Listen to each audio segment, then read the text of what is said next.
There we go. The hype is real, ladies and gentlemen, boys and girls of all ages, ethnicities, and demographics. The best of 9, random best of 9 between Beastyqt and PiG. Though it's not a random best of 9, it was a pre-planned best of 9 with random races. So, yeah, it's that happening. I'm so glad you are here to join me. Thank you for joining in on the channel. Right now, we're just gonna go ahead and make sure the players are ready. Make sure we go through the map selection process, and then we'll be ready to Ragnarok and roll. Okay, who wants first pick of map? Map pool is all ladder maps. Is all ladder map? How do I make that unambiguous? All ladder maps this season. I think that's pretty unambiguifying. Pretty simple stuff. Pretty simple stuff. Minecraft going for the Winterlot hype. Yes, players, tell your friends, tell your enemies. They need to know it the most, because this is something you don't really get to see all that often, ladies and gentlemen. So, if you have anyone who you think is missing out on this fantastic experience, I would hate for them to go ahead and not have the chance to go ahead and watch. So please, tell your friends, tell your husband, tell your wife, tell your kids, tell everybody out there, because this is going to be one hype of a series. Alrighty, let's go ahead and make sure the stream is going all right. 13 concurrent viewers, not bad, not bad. I see Dante232 in chat. Quick shout out to him for really helping us put this together and for being one of the main donors of the stream. Mwah! See that kiss? That was just for you, Dante232.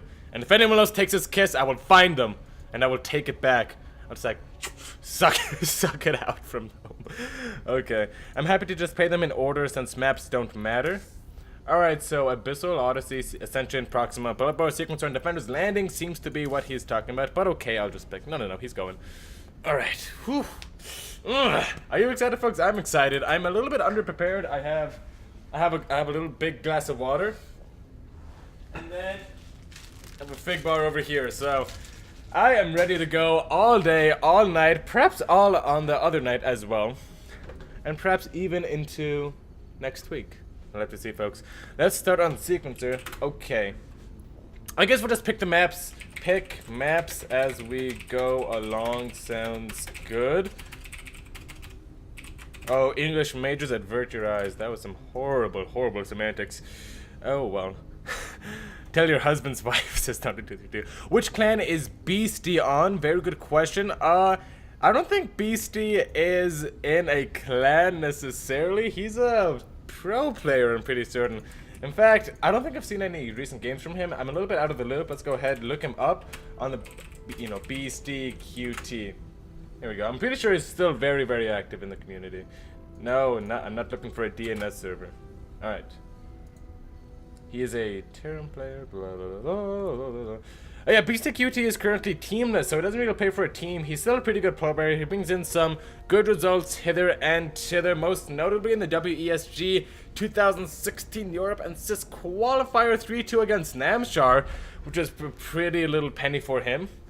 Other than that, not too much has been going on recently for him, but hey, he's definitely a guy you cannot count out by any stretch of the imagination, ladies and gentlemen.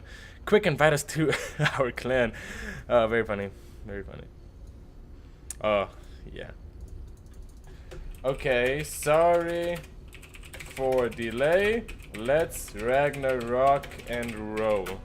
We're gonna go ahead, and we're gonna invite PiG to our party! Ah! Oh, I'm fangirling so hard. Add him to our party, too. Beastyqt and PiG are in my party. Oh my gosh, every bronze leaguer out there just collectively like, just let out a huge sigh of jealousy. Be jealous, folks. You will never be this cool. Then again, I probably won't ever be this cool. But, whatever. Sequencer is gonna be the first map of the day. Create that game, and let me just make sure. Yes! Alright. Everything just seemed to be in order. Oh, I'm so hyped up. PiG and Beastyqt are in my party. And I'm gonna be a referee. Another power trip for me. We're gonna go ahead and join the lobby chat. Alright. Maybe I shouldn't really read out what the players are saying out loud. We'll tolerate at the start of a game if you're okay with that, Beastie. Oh, okay, I get it. PiG is sissy. No, it's okay. PiG's not a sissy. He's fine. Some people just want to know. I am ready. Alright, alright. Beastyqt ready? Question mark? Ooh. I called him by his nickname, which is just Beastyqt. I wonder if he's gonna notice, and if he does, will he just kind of skim over it? Ooh, I don't know. Oh, I pushed it too much. Oh, he hates me. Oh no. Oh, should I say sorry? No. Ah, there we go. Ready. Alright, it is gonna be red versus light pink, so I guess that's the world we live in. Who you would have judged? It's pink versus Beastyqt, guys. Come on. How can you even begin to not like this? Let's go ahead, get a little bit of our scene switching magic dots, which we keep in our left pocket. As we get, oh shit, there's actually some lint in there. Oh no. Oh, life is horrible. Oh, all over the monitor. Ugh. Alright, we're good, folks. Alright, let's jump into it, folks. Are you hyped? I'm hyped. Let's get ready to rumble in the top right-hand corner of Sequencer, spawning as the light pink Terran player, representing himself, as he is currently teamless, but still a very, very, very, very powerful opponent. Folks, give a warm welcome for Beastyqt. And the camera is locked. Great start to this. 100% best caster NA. And in the bottom left-hand corner, spawning as our red Zerg player in already very interesting fashion, representing our red Zerg player, folks, give it up for PiG. Playing for Exile 5. Let the games begin, as they would say. PiG is going to go ahead and be spawning as a Zerg player. Meanwhile, Beastyqt is a Terran. If I am not mistaken, both these players are playing as their main race. So I think that's a very good way to start this series. You generally really get to see, like, you know, when both players are at their really peak, like what exactly they're capable of. Something interesting to note here. Beastyqt doesn't even need any APM. Look at that. Didn't even need any for like 10 seconds there. Just give this, that's what you call the good old head start. So Beastyqt showing some very good sportsmanship in that regards. Now, I'm so excited. I can't even contain myself, folks. Let's see what PiG is doing. Going for that hatchery into a gas, into a pool. Playing it fairly standard. This build is good in around 95% of all cases. The other cases are 13-12, Proxy 2, Gate, and Proxy Marines. But we don't talk about those, folks, because they do not exist. And as long as we say that it does not exist, it will never exist. So please, do us a favor. Don't talk about those builds. Now, Beastyqt is going to go ahead and take his command center on the low ground, because he's playing with a little bit of danger here. No danger at all, actually. That is completely normal. And throwing down a factory is Beastyqt going for the good old-fashioned Destiny Cloud Fist Strike build. A time-honored tradition of getting all your tech all at once. Now, what is that going to be for is a little bit up to debate. Is Beastyqt going to scout out this Overlord? He technically does see it. And yes, okay, he does see it. He does turn on back, so he is paying attention. PiG knows it's a ZVT, and Beastyqt knows it's a TVZ. Wow, so many consonants there, I can't even keep up. Now, I'm very happy, folks. And why am I happy? Because TVZ is one of my most favorite matchups in the whole universe of everything. It's just such an iconic matchup in StarCraft 2, you know? You really get to see both players, like, constantly struggle, right? It's not like what both players build up an army and then, like, you know, smash it into them, you know, close their eyes, hope they come out on top, pick straws and to see who wins. No. It's back and forth. It's super engaging 100% of the time, and I am so happy that this is how we get to start off the series. I was actually pretty concerned that we wouldn't be able to get a TVZ at all. So this is definitely a good start to things. PiG is going to go ahead and move across the map with a couple of Zerglings. He is going to go ahead and scout out the factory and the starport, so immediately he knows that it is indeed a 1-1-1 build. Beastyqt not going for the more popular 2-1-1 build against Zerg right now. We have been seeing a little bit of a resurgence in the Destiny Cloudfist Strike build, as Hellions Banshees can just be so good, especially if the map does permit for it. And Sequencer, honestly, is a very permitting map. I mean, if the Zerg takes a base over here, which they're never going to do in the Eternity, then it's probably alright. But if they take it over here, there's so much surface area for the Hellions to go ahead and scoot around. Which also means PiG is going to have a better time spreading his creep. So it's really this fine balance of having just enough surface area to spread your creep and the Hellions not be able to just camp right here and deny it forever, and being able to have it not so exposed. This is US West. Ooh, no! Oh, that's okay. It's fine. It's fine. Oh no, only a referee can unpause the game.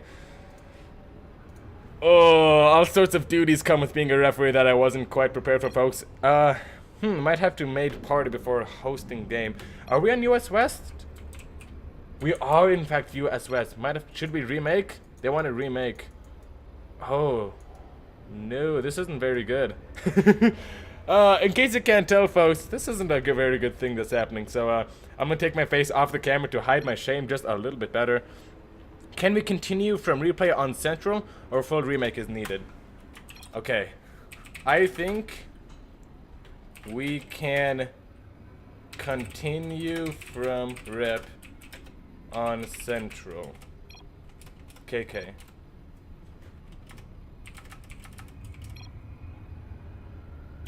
Game resumed.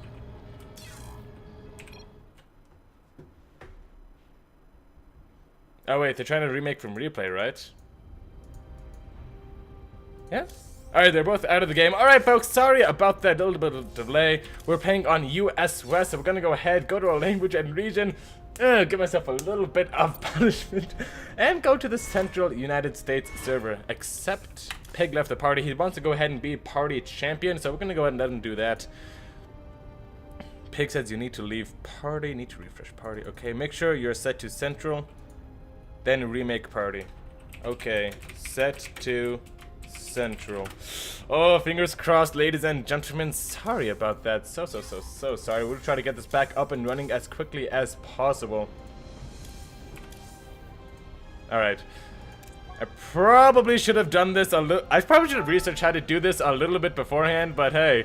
We're learning as we go along, folks. It's a learning rainbow over here. Alright, let's hope I know how to remake from replay. Here. You gotta see me in all my stupidity as I try to do this. Alright, so I guess we go to replays. And we scroll up a little bit. Shoot. Hang on, let me just look up how to do this. Hang on. How to remake a game from replay. Okay.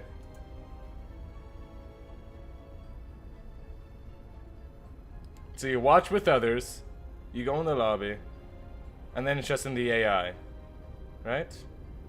Okay. Ooh, okay.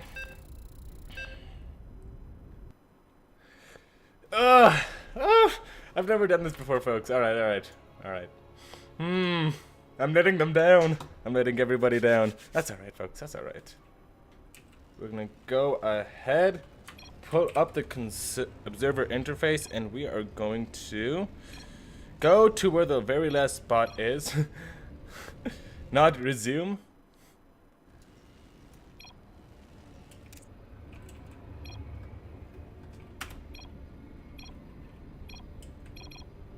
This way. Oh, yeah, you're right. My bad. Oh no! Okay, things are going alright. I would not say they're going spectacularly. More. We'll just recover game. There we go. Recover game. Recover game.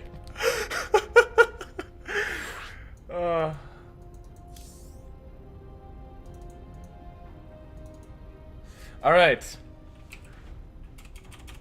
You select the time in recover replay. Alright, let's go ahead and do that. Map info, join chat, bookmark, copy link. Okay. Fingers crossed.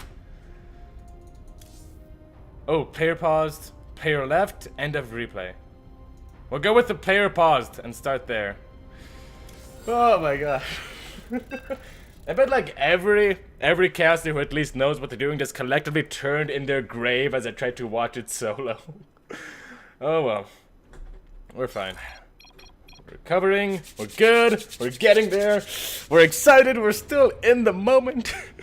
Oh goodness. I don't even want to look at chat because I know. Yeah, I know. Alright. It's fine. We're good. Guys, it's fine. Look, it says recovering right there. That doesn't mean it's not recovering. That just means it's recovering. We're all good, folks. It's all fine. Oh my goodness. Whew. Alright, here we are. This is US West. Okay. Check our server. Central US. Okay. Ready? Alright. Me too. 3, 2, 1. Oh, that's my job, you bastard! Okay, fine. Anyways, the Hellion creep spread scenario was really interesting. Gotta make sure you don't have too much surface area, otherwise the Hellions can just run on by any queen and any attempted blockage and just roast up an entire mineral line. And that is some pretty smooth recovery, if I do say so myself. Now, 4 Hellions are out on the field. Now it's 6. The key factor here is there an army on the way? And yes, there is an army. Has been finished constructing, so it is going to be a Hellbat timing attack, followed by a Cloak Banshee. So Beastyqt is going to start this game with a no-nonsense, let's try to kill the shit out of this piggy sort of build. He's going to go ahead and drop his Hellions. Is he going to go straight to the main base? And it looks as though, ooh, he was trying to sneak his way on over to this location right here. Unfortunately, Pig did Thanks, Diva. Thankfully, Pig did have the creep spread out enough. He was able to scout it, so this isn't going to probably do too much damage. Meanwhile, at the front, there are a couple of Hellions over here trying to multi-prong Pig. Let's see how he deals with the folks. Though the front attack did get repelled, and over here, things are going to go ahead and try and chase these Hellions on down, but I don't think they have the numbers just quite yet. They do have good positioning, though, so Beastyqt are going to go ahead and lose a Hellion. Total units lost. I'm going to go ahead and see 9 Lings in exchange for a Hellion, a Reaper, and an SCV, which is an alright trade for nobody. So we're going to go ahead and say this game is pretty even so far. However, the Hellions are here and they are ready to rumble as the Hellions are doing some pretty massive damage. There aren't really that many defenses. Pig caught with his Lings down. What is he doing? What is this in production for it? Pig right now. Take a look at the unit stab. Only absolutely nothing. 0 Zerglings at all. Oh wait, what happened to the attack though? Oh, did he get rebuffed? Oh, he lost all 4 of the Hellbats and the Medevac. I think he tried to load on up there. So Pig, a little bit of a miscontrol, or Beastyqt rather. 4 Hellbats and a Medevac don't just die on their own. So a little bit of an unfortunate mistake there from our friend Beastyqt, and is forced to back on off for the time being. Loses the last Hellbat, and Pig has not lost a single drone more than 8. Not a single drone more than 8, ladies and gentlemen. Thank you so much, Psionic, Captain Match Jedi, Zealot for cheering 30. It really does support the scene. Banshee gonna go ahead and try and cancel that hatchery, which it did do a pretty spectacular job of, but I don't know, folks. Things are looking pretty sketchy for the time being. 7 drones, of course, isn't really bad damage, but you know, you got, I mean, look at all this. You had 8 Hellions. Well, Hellions and Hellbats are the same thing, right? I'm racist, whatever. And a Medevac and a Reaper just for 7 drones. I'm pretty sure Pig is pretty content with his defense thus far. Now this Banshee is going to go ahead and start to do a little bit more damage, trying to take down these queens. However, I think the numbers aren't very kind to them. And oh, is it the 4th of July already? I smell a barbecue, ladies and gentlemen. And now 19 workers have gone down. This gasless style from Pig not working out as well as he would have liked it to. Oh no, Pig not able to catch those Hellions in time. The Queen Heavy style just wasn't able to keep catching on up. And now Beastyqt has found himself in a significant advantage. And oh my god, you are my favorite player, Beastyqt. Never change. He is going to make it work, ladies and gentlemen. What a guy, folks. What a guy. Now, here's the thing. Can Pig scout it out already? He does see that there is continuous Hellion projection as well as Banshees. Thank you for following Deathcraft30. Hopefully we can supply you with some good ass content, which we probably will. Roachborn is on the way for our friend Pigs, and you can't mine from there, silly little drones. There we go, gonna go ahead and mine the gas like they were built to do. And he is gonna go ahead and get that clear reconstitution. So I think Pig has pretty much recognized what is going on. He does see the Hellbats, he does see the missile turrets, and he does see the siege tanks. So I'm pretty certain that he's gonna go ahead and start switching into a Roach Hydra type of composition. There we go, already seeing the Hydra this then is on the way. Hellions are gonna go ahead and move on here, try and do some damage, but I think Pig is gonna start to get better and better at defending against this, only losing a couple of more drones in that attack, in the chains for a couple of a handful of Hellions. So good pace here from our friend Beastyqt, good defense here from our friend Pig, and oh Thor is here, says the Thor, as it goes ahead and takes the shit out of that Overlord. Actually no, it does the exact opposite. It takes its own and like shoves it up there. If you're a fan of imagery, there you go. Now he's gonna go ahead and play a mech style on Sequencer. I don't know, is Sequencer a good map? Let's take a look at the bases. I mean, they're all pretty much spread out. There's a lot of low yield expansions, which I'm not sure if it's better for the Terran or the Zerg, because think about it, Zerg really needs that to remax against Terrans. So having not many high yield expansions, or you know what, not even having normal bases in this instance is gonna be definitely a burden on our friend Pig, as he's not gonna be able to remax as steadily as he would. However, Beastyqt, it's very hard for a mech army to go ahead and max out. So he's gonna have to really go ahead and showcase his efficiency if he wants to win this game, which is definitely what mech is designed to do. But at times, against the right players, against Vipers, it can definitely be hard. One bad engagement of Beastyqt is going to get smacked the hell down, that's for sure. Meanwhile, a couple more Hellion run-bys on into the natural and main bases of Pig. Man, Beastyqt, you are just everywhere. Oh my gosh, hide your kids, hide your wife, hide your husband's wife, hide your x-rays, because he can see right through your defenses. Pig losing even more workers in that attack, 17 more going down. It just occurred to me that I should have made this on the game hard version of this map. Shoulda, woulda, coulda, folks, is the story of StarCraft. And we'll just stick on with what we're doing. Beastyqt going for a more traditional style of mech. We have been seeing more and more players trying to make Hellbat Cyclone work, but honestly, I just don't think it's as good. Really, you need those siege tanks. They are the backbone of any mech army. The Thors, I think, are a really nice inclusion in this army as well. Starting to get Vikings, which is going to give him air control fairly early. And that's going to be a big problem for Pig coming into the later stages of this match, you know. One of the most useful tools that Zerg has in dealing with mech are indeed Vipers. Not Hydras and Roaches, like, trust me. These guys are alright, but Vipers just are amazing versus mech. And if you can't have any of them versus mech, well, then you just kind of sit and pout and throw out your whole army 50 times and maybe kill a siege tank. So, Pig in a definitely rough position over here, but he's not out just yet. 81 and 71 total workers. He's getting his economy up and running. He is spread very thin at this moment, so Hellion Roam-by should definitely be what is on Beastyqt's mind at the moment. Right now, it seems as though he just wants to go ahead and take his expansions, content to just macro on up, which is very respectable. Getting his sensor towers, getting a heightened siege tank count, and look at this. Beastyqt trying to flex out on the map. I always get a little bit scared whenever I see mech players move out on this map, because if this army dies, that's it. You're done for. And look at this, clumping up siege tanks too. I think he's trying to hit a timing just before Hive. And here we go. Oh, Beastyqt actually moving on in on siege, but looks as though no, Pig won't be able to engage on into that. There are so many Vikings. Even if he wanted to get Vipers here, he couldn't even begin to dream of hoping of ending a Beastyqt. One sultry Viper, boy. You better eat up, because you have a big ass job to do. And so the Hydras are trying to move on in, but the Hellbats are buffering for the siege tank splendidly. Beastyqt is not looking to drag this game on any longer. There are Vipers, but there are no Corruptors in this army. Beastyqt hitting a perfect mech timing, one of the most hardest timings to go ahead and hit. And it looks as though Pig is now getting his Vikings. Oh, they're targeting down the Vipers. He can't get Beastyqt in any of the tanks, and even if he could, look at this siege line. Beautiful spread from my friend Beastyqt. How are you supposed to break this as Pig? I mean, I don't know, just send in your Hydra, send in your Vipers, and pray that David Kim did his job. Because honestly, folks, 180 is supplied to 191. It ain't looking too great. Beastyqt have gone on down. They are all right. And it looks as though Pig has a good concave. We'll be able to bust on through. There's still a lot of siege tanks, but there's nothing to buffer for them now. Now the Vikings are landing in order to take over that role. A splendid move from our friend Beastyqt. Oh my goodness, that one's just for you. You can think I was clapping and I won't say anything else about it, and look at that. Look at that. Look at that! That's amazing! Oh, it's incredible! Oh, the death is everywhere! And the drones had forced to run for their lives. 57 total workers have been killed this game. Pig is down. 78 to 94 total army supply in Beastyqt. I never thought I'd see a mech parade pushing across the map. And I'm still right, because he's just routing over here because he is a smart person.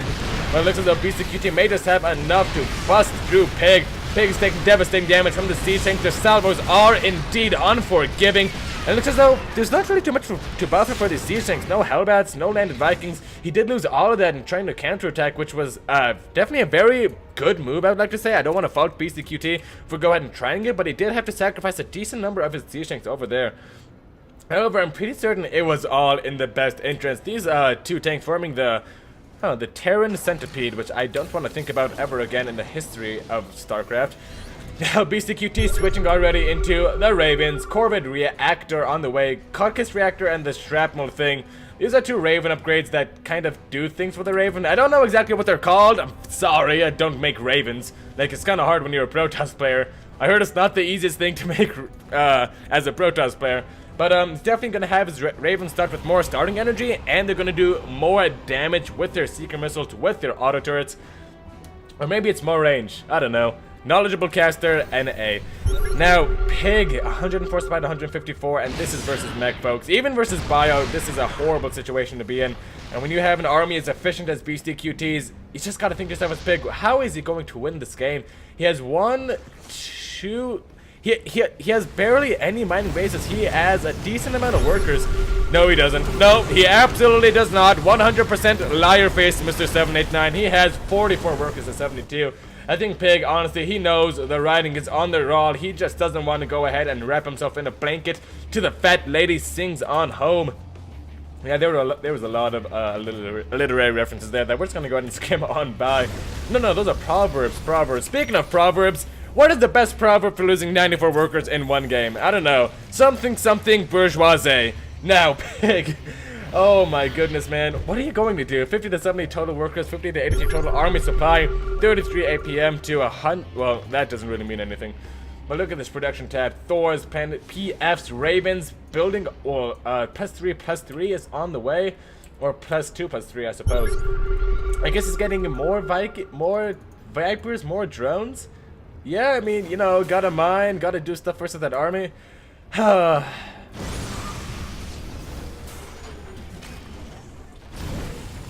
What is there to say, ladies and gentlemen, other than I am so sorry, PiG.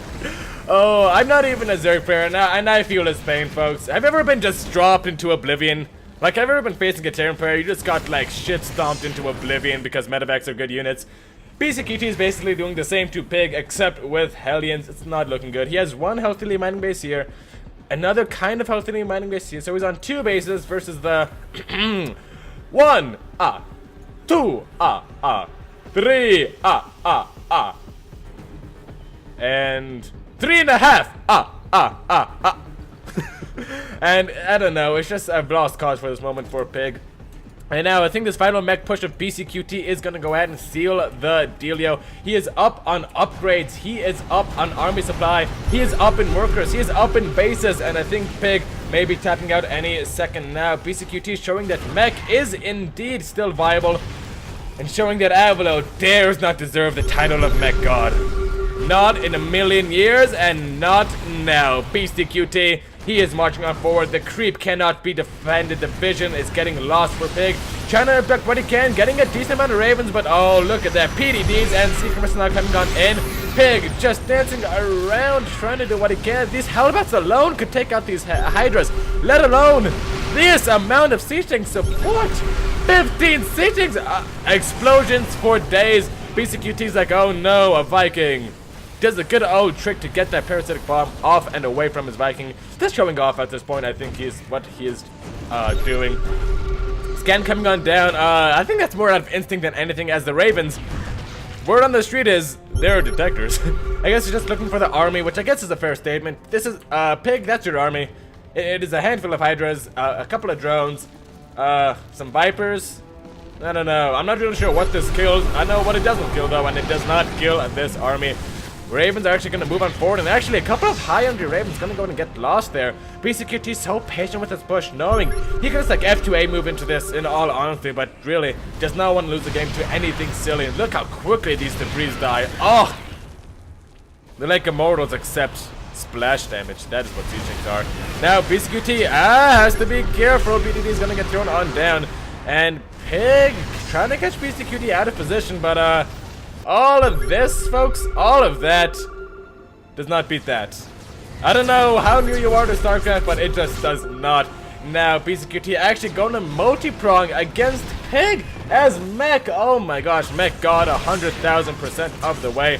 Spore's going to take out a couple of Ravens here, but that's the point. Beastyqt going to have a couple of his siege tank objectives. Happy that he can get into range of these Hydralisks.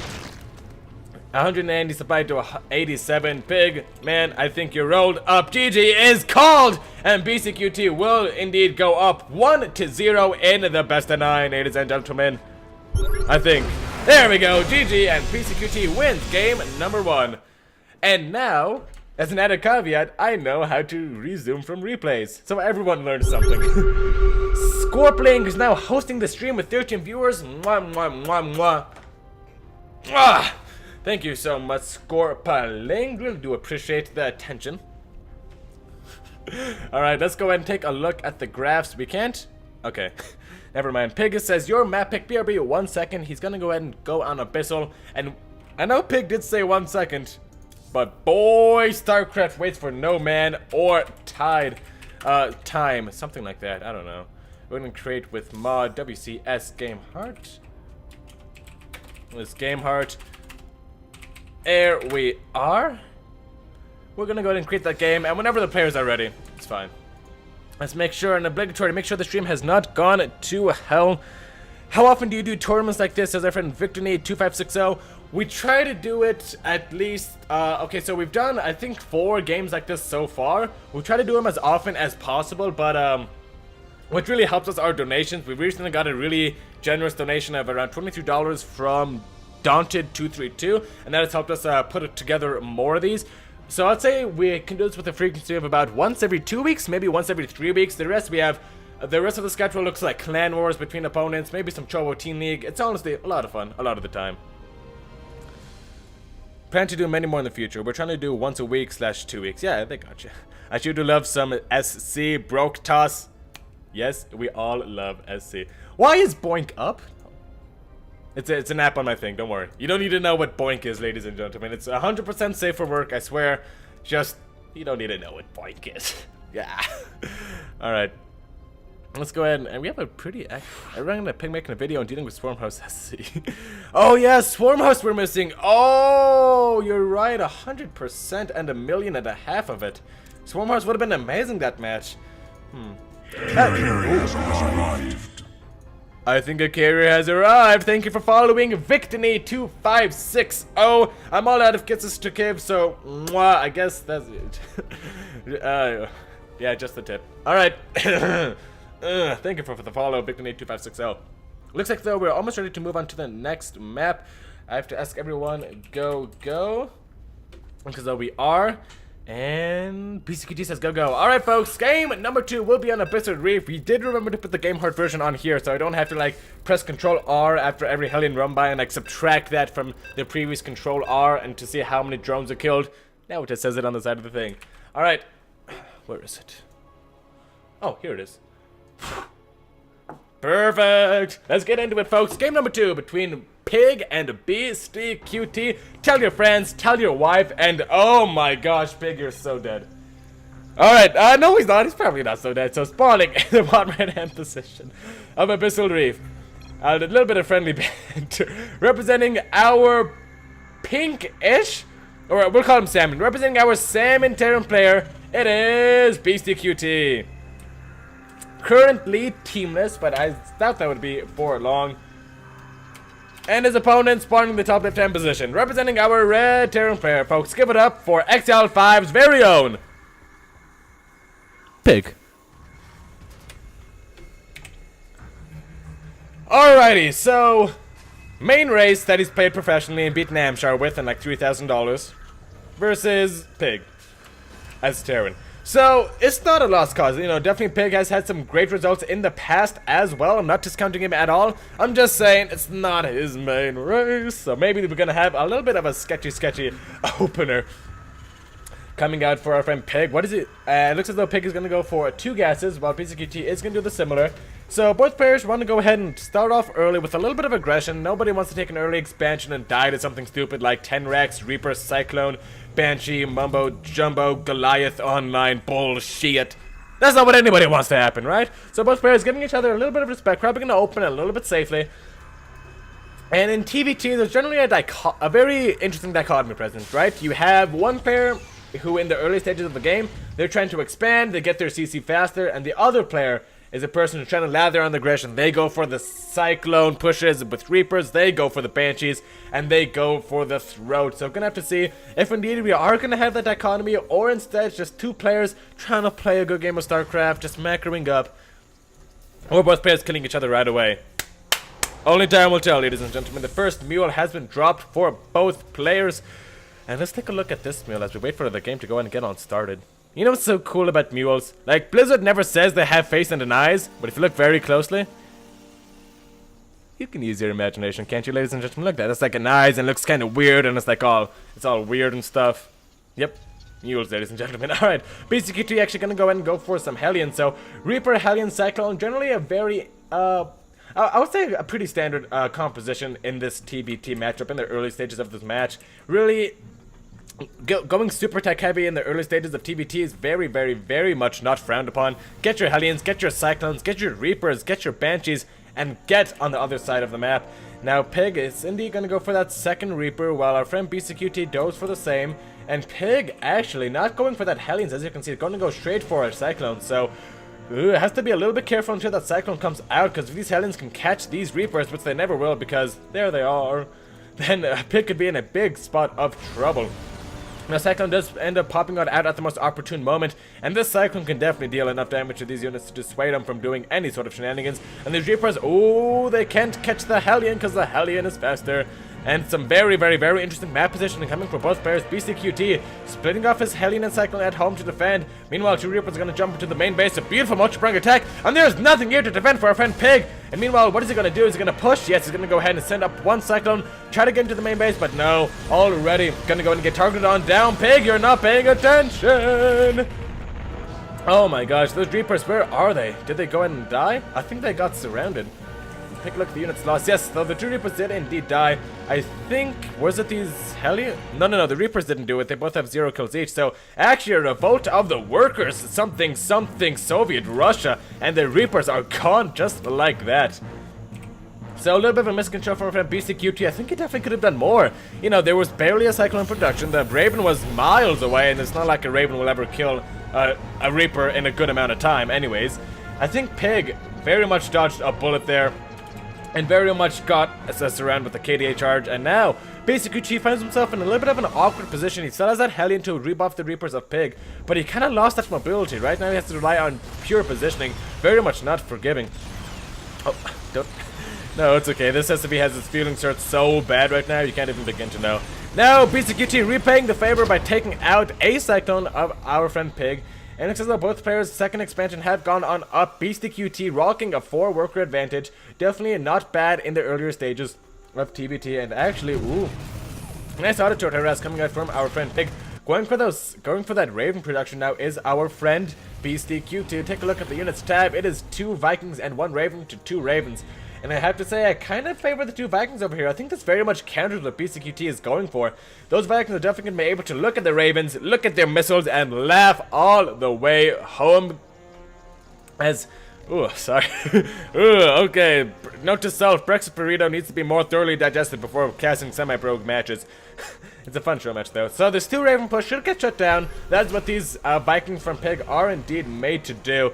Should be able to very, very easily take down the Ravens, unless they're not in position, which they were not. And now a lot of things are dying. Beastyqt, with those two with the auto turret advantage, is going to go ahead and move into the natural base and take out 9 workers. Can a brother get an 11? Probably a brother can get an 11 workers killed.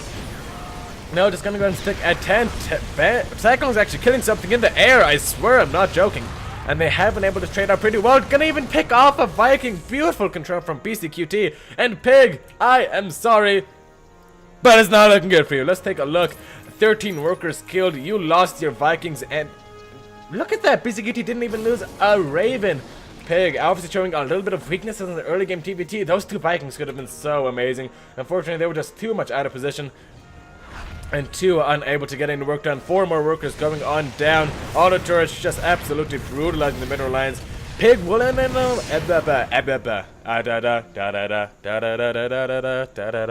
Pig will end up picking off one Raven as kind of a tax for taking out 5 ACVs, but I think Beastyqt is overall very satisfied with how this game is turning on out. He is getting his third base up and running while Pig is stuck on 2. He is getting mech. Yeah, it is getting mech. Oh, Beastyqt is gonna go for a very powerful mech army. I think I'm seeing. Oh, wait. There we go. You can stop spamming in chat now. All right. Beastyqt is gonna go ahead and go for that mech style of play. I really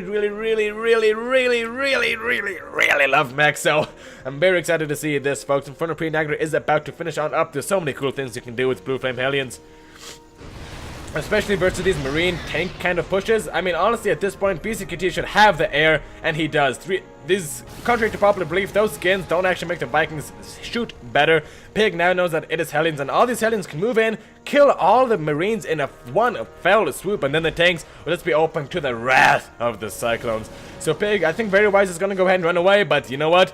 You can't run away from Hellions. They're gonna go and chase down this army and start to roast up these siege tanks. The Marines are landing on up, and oh my gosh, Beastyqt is gonna land the Vikings. Everything is gonna go down, plummeting in supply. Not even plummeting, just absolutely getting destroyed in the supply. Is Pig. 34 to 54 total workers, 21 to 45 total army supply, 3 bases to 2. On the plus side, he does have the marine advantage. Look at that, 7 marines to 0. So hey, pretty good advantage there from our friend Pig. Now I guess I'm saying advantage in the most technical sense of the word. And looks as though Beastyqt doesn't want to push him just yet. A nice siege tank position can definitely still rebuff this Cyclone Hellion army from Beastyqt. Gonna go ahead and end the Vikings, do a little bit of damage to the CC, and run! Oh my gosh, did they have concussive shells for the Vikings? I don't think so. And looks as though this is gonna get rebuffed over here. Meanwhile, the main base. Oh, lots of death there, folks. Lots of death. I need a Tylenol. This is just a little too much. Now plummeting in workers. Beastyqt has penetrated Pig in ways that I can only ever dream of. Now this Liberator getting up 13 kills. Beastyqt has made sure that there is nothing left for our friend Pig. These units have gotten their value. GG is called. And Beastyqt is now up 2 to 0 in the best of 9. And he also denied stim. I guess that's kind of a mute point for those 7 Marines, I guess. Oh, now we gotta look at the graphs. Oh, mwah, here we go. Look at those graphs. Look at that graphs, boys. Oh my goodness. Basically, the game went wrong. Everything was going fine, and then right about... This is fine. This isn't too bad. And then right about here, I would say things became a little unrecoverable. So shoulda, coulda, woulda is a story of StarCraft for our friend Pig. Gonna go down 2-0 in the best of 9 so far. Pig, however, has been able to take out WCS contenders before we know. Oh, hang on. Oh, hang on. Oh, alright. Pig has been able to take out folks by the name of Guitarchis, actually. So I wouldn't count him out just yet. Beastyqt is an absolutely beautiful beast, as his name may suggest. So, if I were to give a slight advantage, let's see. Looking at the supply, or the mathematics. Looking at the mathematics, Beastyqt is up 2-0 in pretty convincing fashion. However, both those games have been with his main race, with the style he has practiced a lot with. So, I'm guessing Pig is just waiting to not play a Terran player. He just he wants a ZBZ and he wants it now, goddammit. I think our friend Beastyqt, since it is random versus random, still has a chance to lose to Pig. Pig definitely practices random, I think, a little bit more than Beastyqt. So I don't think we can count him out just yet. How is the stream doing? Stream is looking just fine. Beastyqt is tasting the bacon. He's not only tasting the bacon, he has put a skewer into the lower thigh of Pig and drawn blood from it and licked it and decided that he wants 3 more matches to be played. Pig just gave him that win. Well, here's the thing. Pig doesn't play Terran very often, and Beastyqt took out Namshar 3-2 with Terran, so I don't know. I think that was a pretty fair match. Beastyqt, I think he just had a little bit of an advantage there playing his main race. Just got back from getting food. What is the score? Mind Craze. I'll be happy to let you know that it is Beastyqt 2, Pig, the biggest 0 you can imagine. Actually, any 0 you can imagine, because all zeros are equal. Alright, what is the next map? Ascension? So just pick any map for me at random. Okay, Ascension. Ascension to Ire will be our next map. Create with mod WCS game heart. Perfect. Just pick any map for me at random in the future. KK, give him a quick KK.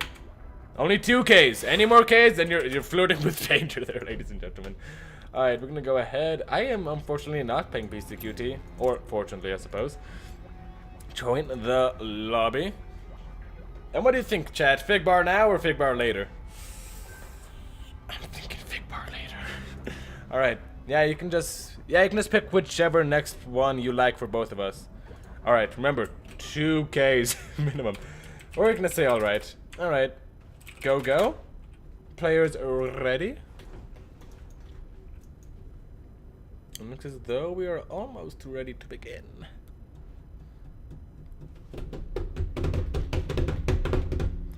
On the road to Viridian City, Beastyqt and Pig are almost done, saying that they are ready. Viridian City. Alright, we'll stop. Pixels go. Alright, let's start the game, ladies and gentlemen, as we jump into game number 3 on Ascension to Iron. Hopefully, our Piggy can catch a little bit of a break. He has been in the summer heat of Beastyqt's Terran, so we're gonna have to hope that he has a little bit more luck in this match. Oh, there it is. And here we are, ladies and gentlemen. By the miracles of magical technology, we are now almost ready to jump into game. Yes, happen. Holy, no way! Hang on, let's see. Alright, let's see Pig's reaction. Let's just wait. Let's see what he does. Let's see what he types. Okay, so it's another TVT. Let's see how Pig reacts. Let's just wait just a little bit. As he realizes that spawning in the top left-hand position, Beastyqt, currently teamless, is playing as his main race for the 3rd game in a row. Oh my gosh. I would... Oh. Perfect. Alright. Oh, Pig, spawning the bottom right-hand position. You are representing our red Terran player and playing for Exile 5. Dude, tough life. Tough life. Man, another TVT versus Beastyqt. Damn, that's a lot of consonants. Alright, Beastyqt. Yeah, 7 syllables, 1 for each consonant, so life isn't so good for us at the moment.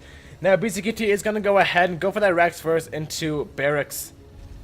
Refinery first into Barracks. The refinery is not called a Rax, contrary to popular belief. Pig, on the other hand, is gonna go ahead and do practically the same build, so a mirror a matchup as we can get at the time being. And Pig. I am sorry. Oh man, this is just gonna be brutal. Well, no. It's not. Well, not necessarily. Like, we know that Pig has obviously been able to take some reads into Beastyqt's style. I think he, at the very least, he can say to himself, he knows a couple of things. For starters, he knows that it is going to be a TVT, and he does know that Beastyqt, who is now up 2-0, has gone for mech all 3 of those matches, or all 2 of those matches, rather. So I think Pig is going to go for maybe some sort of anti-mech timing attack, which is kind of hard to pull off in all honesty. Gonna have to see what style he chooses to pick off against mech. Honestly, one of the more popular styles I've seen to counter mech plays is to just... Ooh, you hear that cheer, folks? Yes, I do. Psionic Aftermath Jedi Zella cheered 100 bits. Thank you so much, Psionic Aftermath Jedi Zella, for supporting your local StarCraft 2 community scene. Now, I wasn't saying, yes. So one of the best ways I've seen bio players counter mech is go for a lot of siege tanks. I know it sounds counterintuitive. Well, no, I know it sounds obvious, but you would be surprised how many players just focus on bio marauders and being happy with having a lower siege tank count. No. One of the best ways you can deal with that is having that siege tank count to push away the mech player and having the ability to pull them this way and that, which on a map like Ascension to Ire isn't really the easiest. So, I don't know. Can Pig take this map off of Beastyqt? I honestly don't know. But that's why we're here, folks. We are just gonna wait and watch. This is definitely a little bit more friendly map toward passive play. The last map we played on, Abyssal Reef, definitely not as easy to just go into the middle and hold the watchtowers and see all the aggression coming on out. And oh, Pig, no, you were holding it so well. Thus is the story of the Zelnaga watchtower. Now, let's see what our players are up to indeed, because that is what we are all here for. Pig is gonna go ahead and go for a couple of Reapers and a second to start the game off and nuke your Gooby. Oh my gosh, you can nuke my Gooby any day of the week as long as it's not a Wednesday. That Wednesday, I do not allow Goobies to my nuke or nukes to my Gooby. Only FA bombs to my breasts? I don't know, folks. What do you want from me? I'm a caster, not a stand-up guy. Oh my gosh. Whew. Alright, note to self. Don't talk about man breast on Twitch. Unless they're female breast, nobody is going to care. Good pick up by our friend Pick to take out that Hellion. And Beastyqt is gonna go ahead and... Ooh, I like this. Getting Cloak for his Raven. Cloak and Detector. Imba. Something. Beastyqt. Honestly, I think this is more of a fake out kind of build. Like, if Pig were to go up and try to scout this out... Unless he actually has the Banshee. Shit, he actually has the Banshee. Alright, I thought he was doing the mind games, but whatever.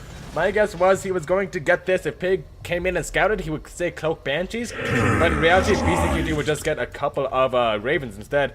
And another shout out is in order. Thank you for following Mind Craze. You are definitely a very smart lad in order to follow Psionic Aftermath. Trust me, I promise that I will make it my life goal to nuke your goober whenever you want it. Now, Raven opening from Pig is going to go ahead and rebuff that Banshee for the time being. Banshee opening's really not that popular in TBT anymore, because everyone gets Ravens. But now that everyone knows everyone gets Ravens, nobody gets Ravens.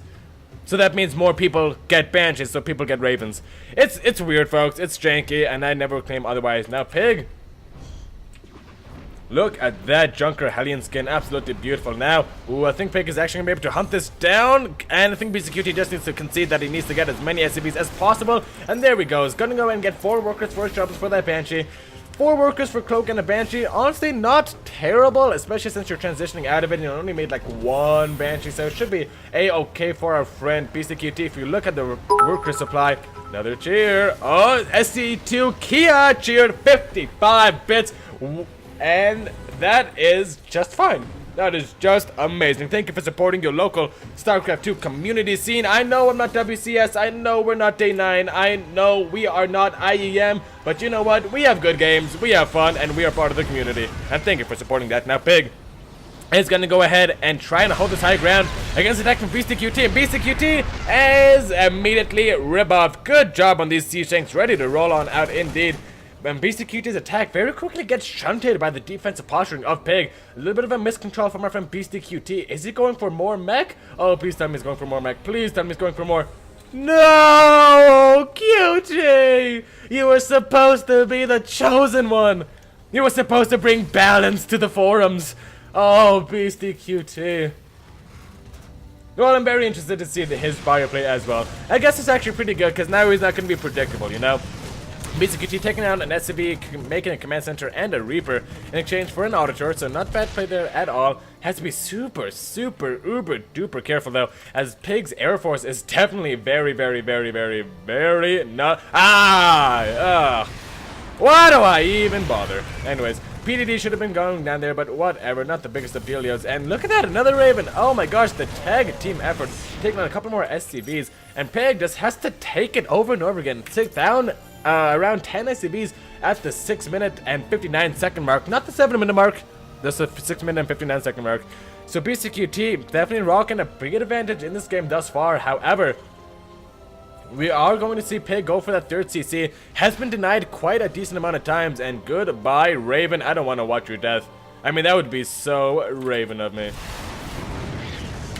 Quathir Raven nevermore as it dies into the abyss. Now Pig, he's gonna have the 3rd base, but Beastyqt, he's gonna have the shit to kill you. So, let's see if Pig can very effectively and very calmly and in an orderly fashion not die. His stim is actually pretty much ahead of Beastyqt's, as his stim is still gonna take a little while to complete, around 30-ish, maybe 40-ish seconds to a minute.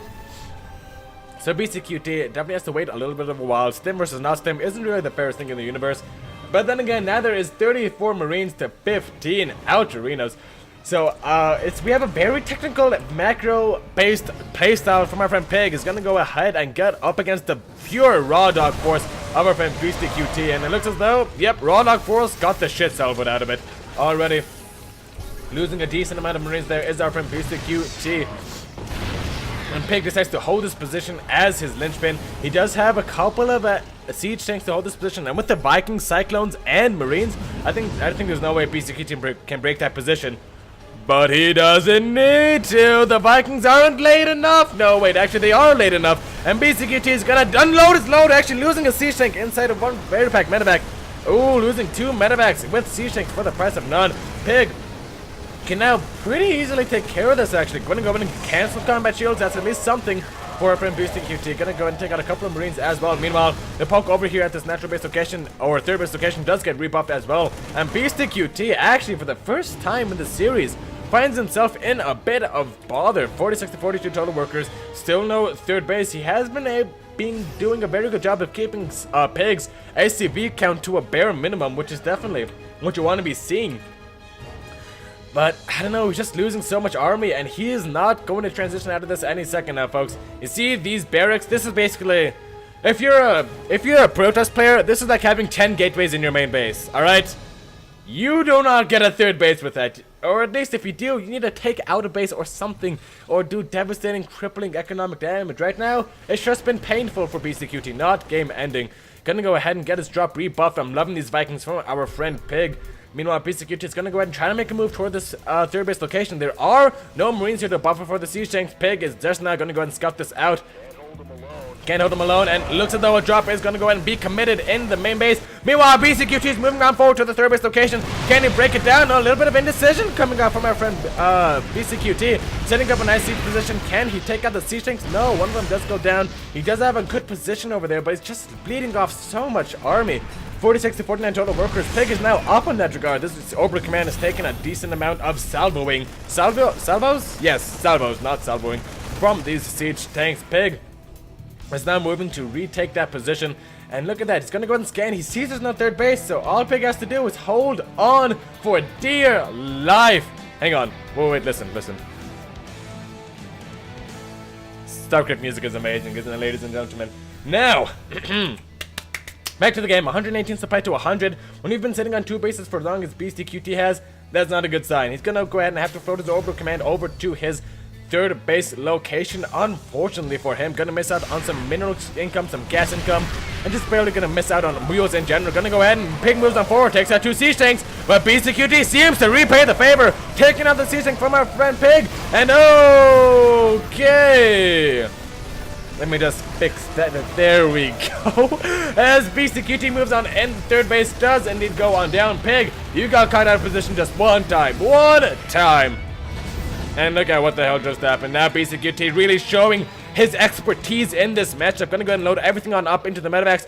Pretty bruised, but there's only one missile turret here, and it's not super in range. Just gonna skip on over this. Siege up behind the mineral line, and look at that. Can they get the position? I think so. Thank you for the follow, Champ24 Mike. But Beastyqt is ravaging Pig apart. Funny part is he's probably coming from Pig's channel, so sketchy. Beastyqt is gonna go ahead and start to take out even more SCBs. 64 arms by 32. Pig is down in every single regard, but at least except for one. Pig tastes delicious. Yeah, I guess that's what he's got going for him. Like, if I cut off some of his butt, it will taste good. Like, that's his advantage at this moment, right? If I cut off his butt and cook it for breakfast in the mornings, some American people will say that's good. So I guess that's what Beastyqt got going against him. But Pig, man, 62 armor spot at 31, 45 to 21 total workers. You just had your back broken. This is why most players on TVT, they prefer this base down over here. Very less possibility for drops. Very less possibility for multi-harass. There's definitely a lot less surface area to go ahead and contend with. And now Beastyqt just gonna go and stim to the natural base location. Siege tanks sieging on up as their name implies. There's no way this Obrah command lives, and it does indeed go down to 1 CC. GG, well played, and Pig goes down 3-0 in the best of 9. Beastyqt, in a very, very convincing manner, beats Pig with his main race 3 times in a row. That is, he beats Pig with Beastyqt's main race. So, yeah. That's a little bit of a shame for our friend Pig. Look at this army belly graph. Look at that. Right around here, we saw that bad engagement coming up for our friend Pig, just losing the medevacs, losing the siege tanks, just horribly caught out of position. So unfortunate. I mean, Beastyqt, look at that. Didn't even need any other workers. He knew what he was getting into. I think Pig, look like he's doing a good job of keeping up on the supply, but honestly, TVT is just such a chess mess, and unfortunately, Pig got caught out of position. The next map, since I have the power and I will trip on it for as long as possible, it's going to be Blood Boil Create with Game Heart, WCS Game Heart. There you go. And let's see how the stream is doing. I want to interact with you guys. I'd give a tip to Mr.789 of mentoring the followers after game so it doesn't affect the casting of the game. You're right, I would like to do that. However, I have no way of finding out who followed after the game. I would probably maybe try and... maybe I can just remember it really well? I don't know. I'll have to see, folks. P-time, BRB. P-time, BRB, says our friend Pig. Alright. I guess it gives us a little bit of a downtime. So, how are you doing, chat? How is everyone doing? David Kim hates Pig confirmed. Yeah, 2 TBTs are definitely not what you want to be doing, especially since that is not what Pig does. Not memory if you can go to Streamlabs. Oh, you're right, I can go to Streamlabs, but no, it's not my channel. It's the channel belongs to somebody else. So, how about this? If there's a follower, I'll just kind of try to remember them to the best of my abilities. Like that. Thank you for following. Dumb in a can. Jeez, I wonder who would open that bad boy, huh? Thank you for the follow. And Lucas requests to join the party. Alright, just be on your best behavior, Lucas. Best behavior. Alright. I'm gonna go ahead and invite him to the lobby. Oh, we have to add him, don't we? Ugh. There. Okay. You underestimate Mr. 789's power. No, I think you very, very correctly estimated Mr. 789's power. Someone can just write who followed in chat so we can read it later. I can just kind of like have a scribe next to me. Everyone wants to join the party. Alright, we're gonna go up to 5 people just for the sake of consistency, but 5 people and 5 people only. That's it.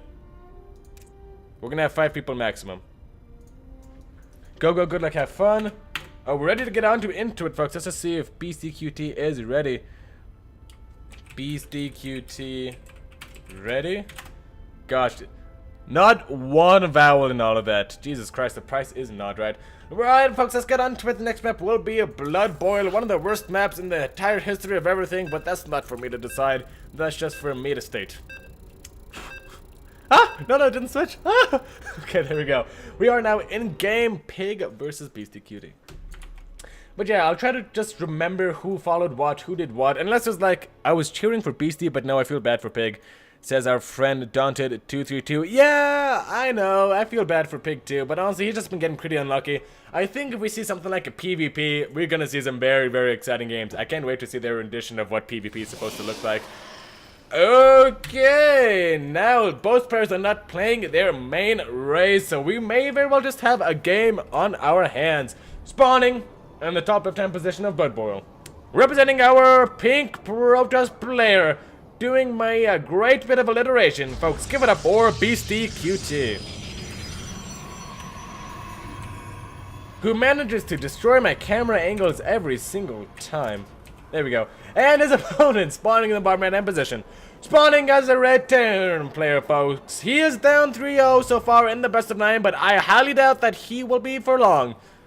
Or maybe I don't. Give it up for Pig. Let's go ahead and adjust the score, and away we go. Pig, gonna go for that gap. That better not have been one of you guys, Paladin, or whoever else joined the thing. That better not be you guys. And it seems as though Pig, probably should have introduced him over here, because this is probably where the majority of his shit is going to be. Pig wants no nonsense. He's going to go for Proxy Reaper into a 1-1-1 build, or he can just go Proxy Reaper into Factory at Home. There's a lot of things that are possible here. Either way, he is going to play on a lot of aggression, and Beastyqt is going to have a hell of a time trying to punish it.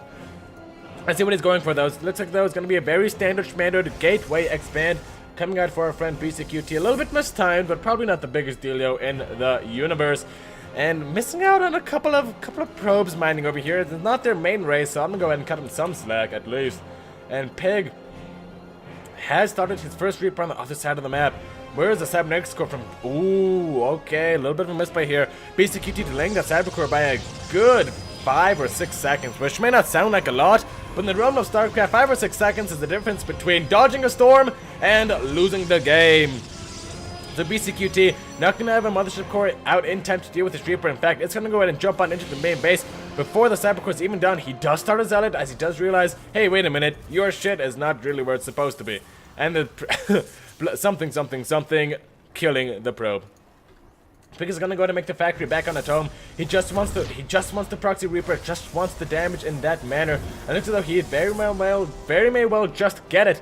3 workers already going down. Really, you wanna get at least 4 to make it worth it. With this Zealot out, I'm pretty sure PiG is gonna have a little bit of a harder time trying to get the probes. The macro is good from Beastyqt, but no, already down to 4 probes. Beastyqt having a little bit of a problem rebuffing that Reaper. However, it is gonna go ahead and go away. Beastyqt is floating on home, so you know, Godspeed. More like Cavalo speed, am I right, ladies and gentlemen? No, starport on the top right hand position of Blood Bowl. That's one of the parts about Blood Bowl. There's so many ways to proxy on this map. As a Terran player, it is absolutely disgusting-issimo. And Reaper's gonna go ahead and jump on into this natural base location, take out this very unfortunate probe. You should have never been given life. It would have just been taken away from you so early. And look at this, PiG is now just pulling Beastyqt apart here with this aggression. This starport should probably throw down a tech lab. I'm guessing it's gonna be Proxy Liberator, just on my experience in the latter, unfortunately. We'll say that was intentional. And losing 4 more probes now is our friend Beastyqt. Already 9 workers destroyed in this offensive. These adepts can more than kill these Reapers. Like, just keep 1 in each base, Beastyqt. I think his lack of experience in this kind of situations is really starting to show through. You don't need 2 adepts to take care of both of these Reapers. Just 1 in each. 1 in each. Mothership Core right there. Pylon right there.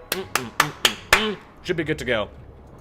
PiG now has a Cyclone on the way. Beastyqt needs to overcharge. There's no way that Cyclone does not kill both of his things. PiG's Reaper is very low on health, and Beastyqt just trying to stabilize at the moment. CC is on the way for our friend PiG, so it's not going to be an all-in as a follow-up. Just going to go ahead and go for those Cyclones, go for those Widow Mines, and you know, it's a Godspeed to the barracks. Well, fucking Godspeed to that Zealot, folks. 1 has to be over here, and it is going to be forever to kill. Beastyqt, however, wants none of PiG's shenanigans, just rallying all of his workers to his main base. I think he's definitely going to concede this position for the time being. And let's take a look. Is there an observer out yet for our friend Beastyqt? There is not an observer yet. Ooh, that makes me so nervous. Because immortals don't kill this. Now, Banshee's going to go ahead and pop on out in a couple of seconds. Cloak won't be finished yet, but right now, Beastyqt is caught with his stalkers down. What did you warp on in? A stalker? Hopefully a stalker. You can't just go by on pure adepts, right? And oh no! Life is horrible! Oh god. Losing 2 more workers in a very preventable tragedy. 4 more workers now. Jeez. PiG absolutely pulling apart Beastyqt. Cook is about to finish up as well. An observer is finally on the way. This immortal should stop any aggression from following up.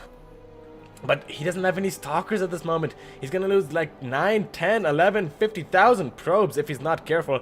Can the adept spot it on out? Let's turn on Beastyqt's player camera. There we go, he does indeed see it, folks. He sees a Banshee just now. All the probes getting evacuated very preemptively. Very nice choice from our friend PiG. Pylon is on the way to cover the mineral line. More observers are on out, and this Banshee's gonna start to wreak havoc. Look at that, already targeting the probes already. Reaper trying to jump on in, but the Mortal looks at them and says, and starts to destroy them very simply. Now, here's the thing about attacking workers on the gas. It's kind of the hardest thing to do, because they kind of get free shielding whenever they want. But 6 workers going on down. Another Banshee on the way, probably going to guarantee himself at least 3. And PiG, meanwhile, on the opposite side of the map, he's getting SCVs. He's dropping his mules. He walking your dog. He ain't going to stop anytime soon. He's getting Sea Shank, Stim, Marines, and look at this. This is just going to be a brutal follow-up to this aggression that PiG has been laying on down. He's going to get a nice handful of Marines, a decent amount of Cyclones, and if he pushes across this map and sieges up this position, I'm not sure what Beastyqt can do. He just doesn't have the economy. He has lost 20 workers to this attack. That is 10 more than you are willing to lose. PiG. Definitely showcasing some very interesting things that a cheesy Terran can show and perform against a Protoss. Beastyqt now, he's trying to chase this Banshee hopelessly, trying to do what he can. Going for the sentry, I don't think he's gonna get it. He might have to sacrifice the Banshee, and it looks does end up getting on away. Quick little oh man. Oh, that reminds me. How can you tell if a caster is excited? Somebody once asked me, and here's my main take on it. Imagine a caster as an engine, right? Okay, so the shittier this engine sounds on startup, the more excited the caster is. For example, that's kind of excited, right? That's like moderately excited. However, like, let's say there's like 5 disruptors about to hit Marines coming out of a stasis ward, like that's super excitement. So basically, just imagine them as a motor engine. However shitty it sounds is however excited they are. It's actually directly proportionate. It's really a beautiful thing. There's been papers written on it. In Control has definitely contributed a great deal in co-authoring it. It's definitely a very interesting read if you have the chance to check it on out. That is gonna haunt me for quite a long time. Alright, now Beastyqt is moving out on the map with 3 Adepts and an Immortal. And, you know, that looks all fine and good, except when you look at this and think, wow, that really doesn't look good for our friend Beastyqt. He's gonna go in and catch a couple of Marines, which is always nice. Banshee's actually gonna go in and get Repair. That's actually pretty interesting. Now getting Medevacs and Liberators. Pig knows that starport is not gonna be attacked anytime soon, because Bloodborne is just a huge map. It is a ginormous map. And if you go out and try to kill the starport, well, you're just gonna leave your base open to all sorts of counter-attack shenanigans. Now, Beastyqt is trying to do the best that he can, warping in a couple of Gladeps into the natural base of our friend Pig. There's a Immortal to anchor, however, I think this is pretty much good for our friend Pig. The Warp Prism isn't protected, the Cyclone's gonna lock on, and they're gonna take it down. Immortal in the front, exactly the opposite of where it needs to be. And Beastyqt is finding himself in a pretty big spot of bother. Lots of friendly fire damage on the SCVs, but losing 7 SCVs to take down this attack convincingly is definitely a trade I would take any day of the week. Especially losing that War Prism. You see this Dark Shrine? You see this stank-ass Dark Shrine? It wanted to do so many things. Look at that. There's like no scans there, and no Mr. Tort. Imagine what 4 DTs can do in this scenario. So Pig, I am very, very, very, very, very much thinking you are counting your lucky stars right now, as the DTs are going to be a good minute or 2 late. Let's see, what does he try to do? The Adepts did do really well in that attack. They got a couple of SCVs, which is all fine and good, but the main thing you got to focus on, they took out the missile turrets, and now Pig, ooh, the mules have been dropped. And can Pig scout out this? His only hope now of defending against the TT harassment is to take out the War Prism before it lands. But folks, we all know when behind Dark Shrine, Pig is gonna go ahead and try and chase it this way and that way. Couple are gonna go ahead and warp on in over here. He has to hurry up with this though. Pig cannot let this War Prism land. Mr. Tor's gonna go ahead and get constructed. Beastyqt! Oh. Okay, it doesn't end up going down. The Dog Templar have been dropped, and now Pig is in a whole lot of bother. Orbital Command has 1 scan and 1 scan only. Mr. Tor's are beginning construction desperately as Pig realizes the amount of trouble he is in. Is gonna go ahead and get targeted on down. As long as our friend Beastyqt splits these DTs properly, I don't know what our friend Pig can do to rebuff against them. One number here, 7 SCVs already going on down. Now 43 to 35 total workers. Beastyqt does have the advantage. Beastyqt now gonna go in and warp in some Adepts. If only he knew. Gonna go in and start targeting down more of these SCVs. Another scan does end up going on down. And Beastyqt says, you know what? The best thing to do with my army is to not kill his army. Gonna go ahead and shade on. Where did they go? Over here. Gonna go ahead and pick off a couple more SCVs. A little bit of a waste of a warp, unfortunately, as the Adepts didn't get too much done. But they are gonna retreat for the time being. Gonna go ahead and pick up themselves off a couple more SCVs at least. No. And Pig really finding himself getting pushed away in this game. 32-68 army supply is what Beastyqt has going, and Pig, just a couple of drops, a couple of Liberators would definitely be the bane of Beastyqt's existence. Oh. Alright, take your best in, gentlemen. Is that gonna burn down? The answer is absolutely 0.0% chance.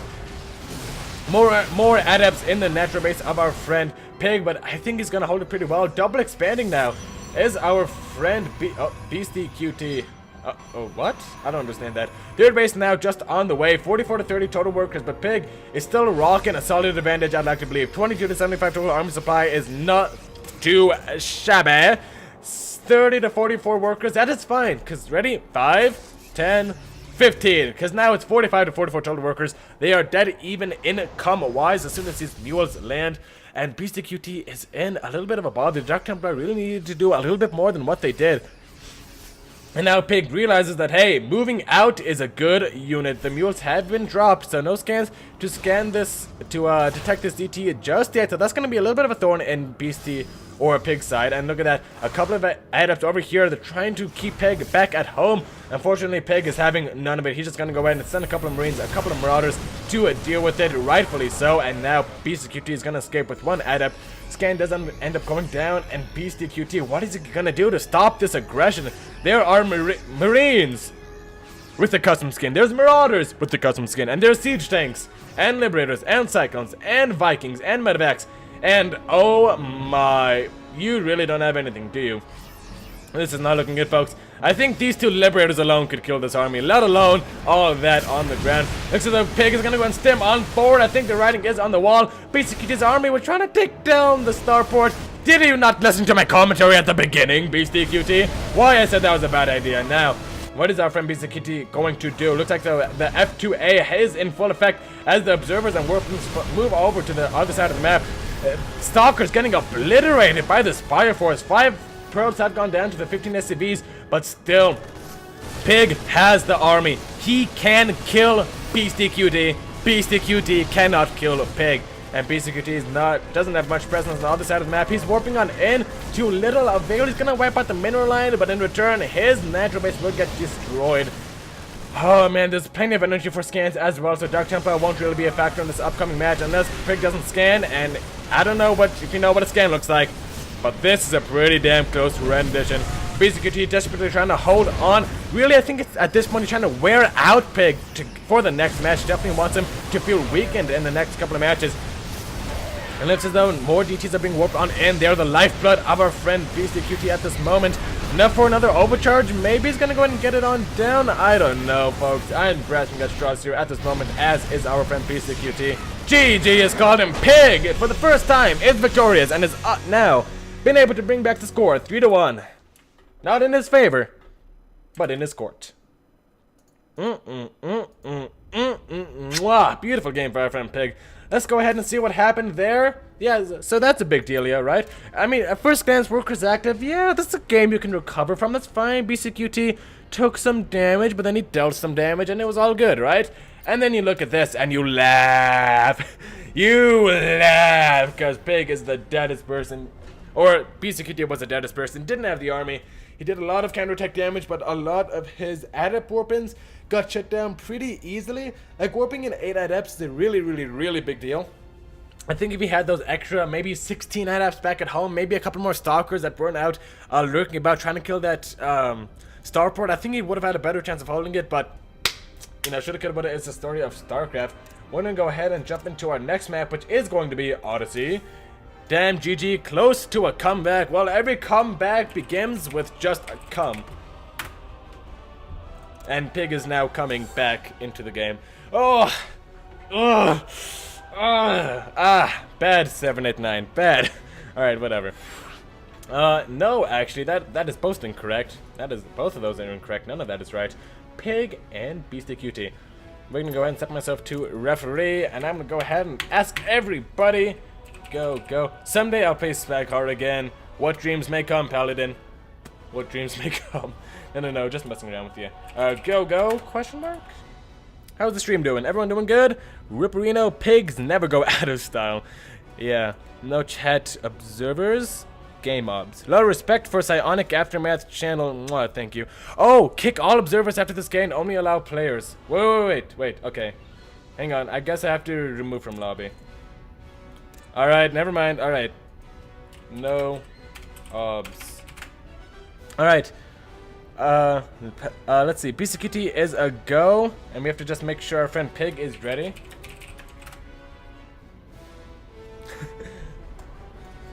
Okay. Come on, Pig. Is Pig peeing again? Pig, come on. We had a PP break like last game. Let's, what is this channel doing? He's not even there. Oh my god. You know what? Just wait a second. Wait a second, folks. Hang on. Okay. Shame, Pig. For shame. Man, what is he doing? Score 1-3. If BC wins one more time, then it's over. No, he has to win 2 more times. God damn it, Pig. Come on, what are you doing, man? What are you doing? What could he possibly be doing? What could he possibly be doing? Hey, there he is! Hey, so Pig running on back, man. That was the fastest P I have ever seen in my whole life. Good job, Pig. A+ quality. Alright, is he ready? Alright, go is called, and we are ready to jump into game number 6. Fuck, 4. I meant 4. And here we go. In other news, Pig has a very small bladder. Confirmed.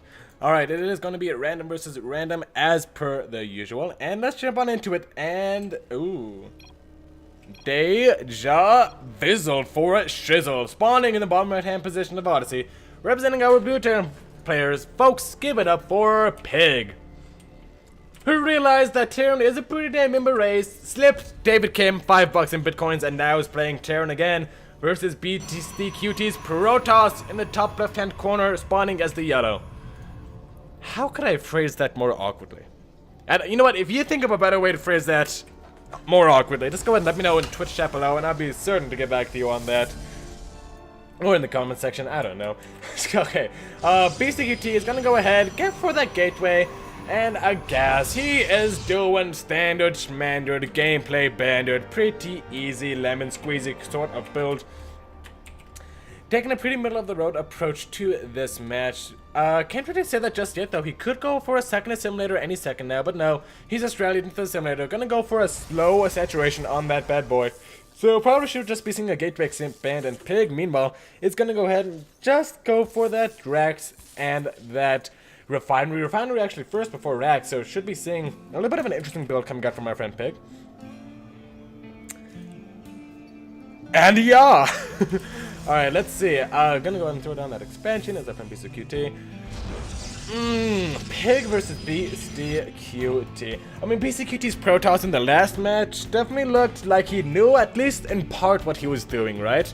I mean, Blood Bowl obviously is a very bad map for Protoss, and Pig was going for a very aggressive sort of build that's really hard to hold, especially if you don't have proper knowledge of it and experience playing against it. So you can't really blame Beastyqt for that loss. I'm not trying to take anything away from Pig, but I'm just saying Beastyqt definitely a very understandable way to lose that game. It is going to be another PvT, and Odyssey is definitely a little bit more forgiving map. There's definitely a lot of proxy locations. However, they're not as numerous and they're not as stupid as Blood Bowl. So we should be seeing a more normal match coming out from our friend Beastyqt and Pig. A Zealot is actually on the way. Does get cancelled in favor of an Adept. And I always think that's a little bit cool, right? Like, he starts the Zealot because, you know, does he get a Zealot? Does he get a wait and get an Adept? Like, he doesn't know. And now we can see him learning, right? Like, oh, I don't need the Zealot. I can just get the Adept. And he's just one step closer to being the next Neeb. Don't worry, Beastyqt, you can still play Protoss. Like, Neeb played Terran, then he realized Protoss was much better, so, you know, there's still hope for Beastyqt in that regard. Pig gonna go ahead and get a full scout off of the main base. Gonna go ahead and try and take out a couple. Alright, save it until after the game. Save it until after the game. Alright, gonna go ahead and take out a couple of nothings, actually, because it has 0 kills. Gonna take out a couple of vision, I suppose. And looks as though, ooh, Beastyqt going for the pylon rush. A little bit of an interesting rendition of the pylon rush. Definitely more of a macro take on it. But Beastyqt is not definitely making Pig take him very seriously. Now, if these pylons are going to go ahead and finish him up, you kind of need 3 pylons to make this work properly. Look, that one of them is going to go down right away, and the other one is going to follow suit. If we had a third one, he could maybe overcharge it, so a little bit of a miscalculation from our friend Beastyqt, unfortunately. Getting go ahead, send forward an Adept, not get too much done there. So basically, sacrifice 200 minerals in exchange for a little bit of lost mining time, and that's going to put Beastyqt in kind of an awkward position where he realizes, hey, now I'm supply block. All the pylons in the world, but none of it at my base. Now, Robo and Twilight are going to come on out. Does Pig scatter on out? Yes, he sees everything as the Robo and Twilight do finish on up. Observers coming on out. This is a very greedy transition out from a pylon rush, as you're going to have your first Colossus at around, let's say with a general Robo, you're going to have your Colossus around the 5-minute 30-ish second mark. I'm not really keen on timings. I just know that you're going to have one less Colossus at each stage of the game, right? So if he just went for a pure Robo and then pure into Robo facility and then maybe, I don't know, Twilight Forge after that, he would have maybe 2 Colossus by the time Pig pushed out with Siege Tanks or whatever, right? However, with getting a Twilight Counselor beforehand and getting Blink and all that stuff, instead of having 2 Colossus, he's gonna have maybe 1. Right? So definitely our friend Beastyqt is gonna be open to a little bit more pressure from Pig as the game goes on. Ooh, Pig doing the most annoying thing ever. Gonna go ahead and put that Widowmine on the ramp. I'm just gonna go ahead and hold this position. And Pig, does he go for the scan? I don't think so. There are 2 observers here, so that is a good news for our friend Beastyqt. And now the Marines have actually taken out the gateway units, and now the next stop, Probe Pound Town, as 4 have already gone on down. A couple of stalkers are gonna go ahead and pick away at these Marines. Thankfully, Beyond is not microing this dropship, so Beastyqt is not out of it just yet. Pig's gonna go ahead and boost on out of here, getting a decent bit of damage, 5 SCVs and a decent amount of gateway units. That is what we call in the industry a good bit of damage. You can't really complain about that. Meanwhile, back at home, Pig is preparing for a nice, big, fatty push as he's getting 3 barracks on up as well as Siege Tank production and his 3rd CC. So gonna go ahead and play a little bit more of a macro style in this PvT, which is kind of interesting. You generally see, you know, if any of you guys get owned on the ladder by Terrans, as I do, you generally see a lot of 2-base aggression, you know, like 2-base Siege Tank Marine, or a 2-base, you know, Marine Marauder, Medevac push on out, or 2-base, you know, just some sort of very dedicated aggression on 2 bases. So it's very interesting to see Pig go for more of a macro version of this. Beastyqt now, I wonder if this is his first time dealing with Liberator as a Protoss, because, yeah. Gonna go ahead and warp on in a couple of stalkers. He's losing more and more. No, Beastie! Oh, the horror. Gonna go ahead and do a couple of shots on that Liberator. Liberator blushes and realizes that it is getting shots undone. I know! Okay, Blink did go ahead and finish on up. And Beastyqt and Pig have seemed to tie up in supply. 46 to 44 total workers, 22 to 30 total army supply. Although in a PvP or a TvT this may look even, if they're even in supply, like this doesn't look too bad. Honestly, Protoss needs to be a good 6 workers ahead of the Terran player at all times. Protoss just doesn't have mules, and Terran does, so it's not good to be behind in that regard. And actually, 5 barracks finished on up for our friend Pig. Is he gonna move out anytime soon? I don't think so. The first Colossus is beginning very, very lately at the 6 minute and 62 second mark. Technically right, can't say I'm wrong. Double Fortress are finishing on up. Beastyqt playing a very, very, very greedy PvT at this point in time.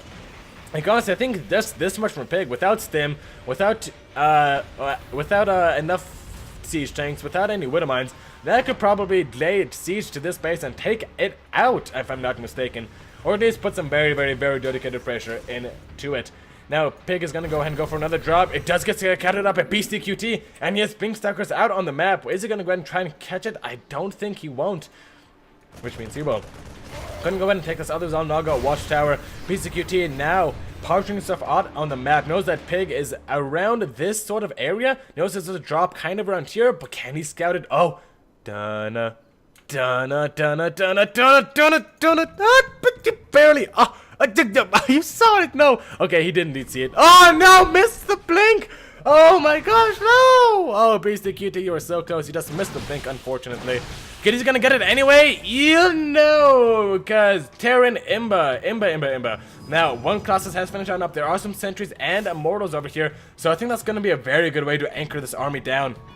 Observer is still spotting that medevac from Pig, and it looks as though, despite all the good things that happened for Pig in the earlier stages of this match, it looks as though he's gonna go ahead and be rebuffed for the time being. I just don't think this is a very scary army. I know he's up in army supply, but, you know, what is that all in? He has a lot of medevacs in the head, a lot of medevacs overhead. He just has a lot of medevacs, you know?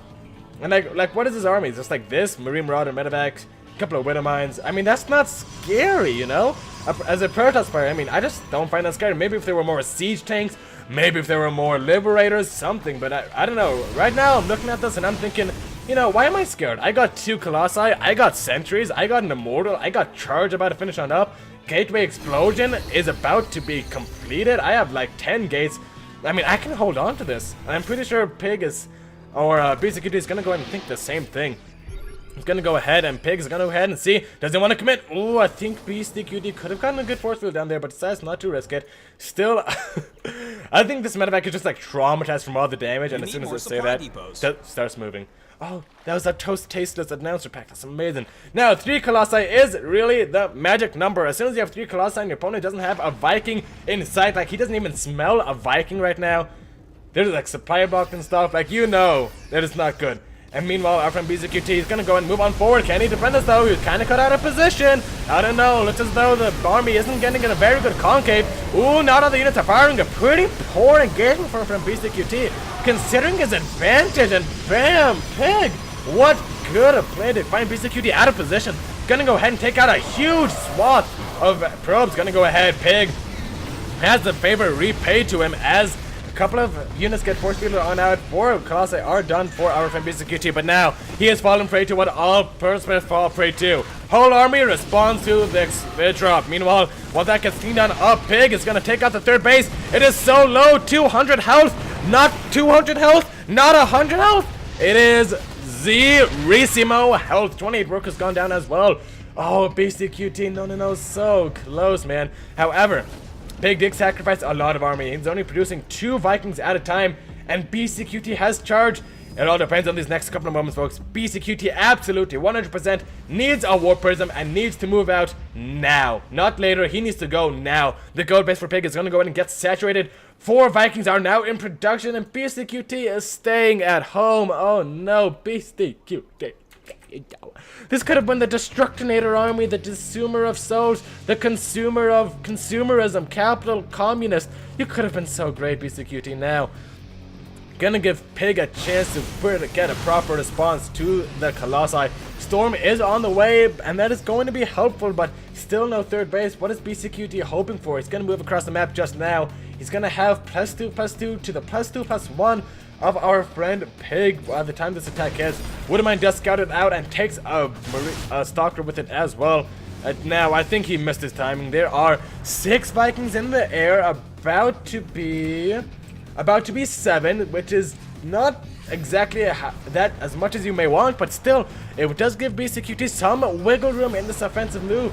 But no, Beastyqt just playing the defensive game, trying to get that 3rd base back up while Pig's 4th base is mining from a gold.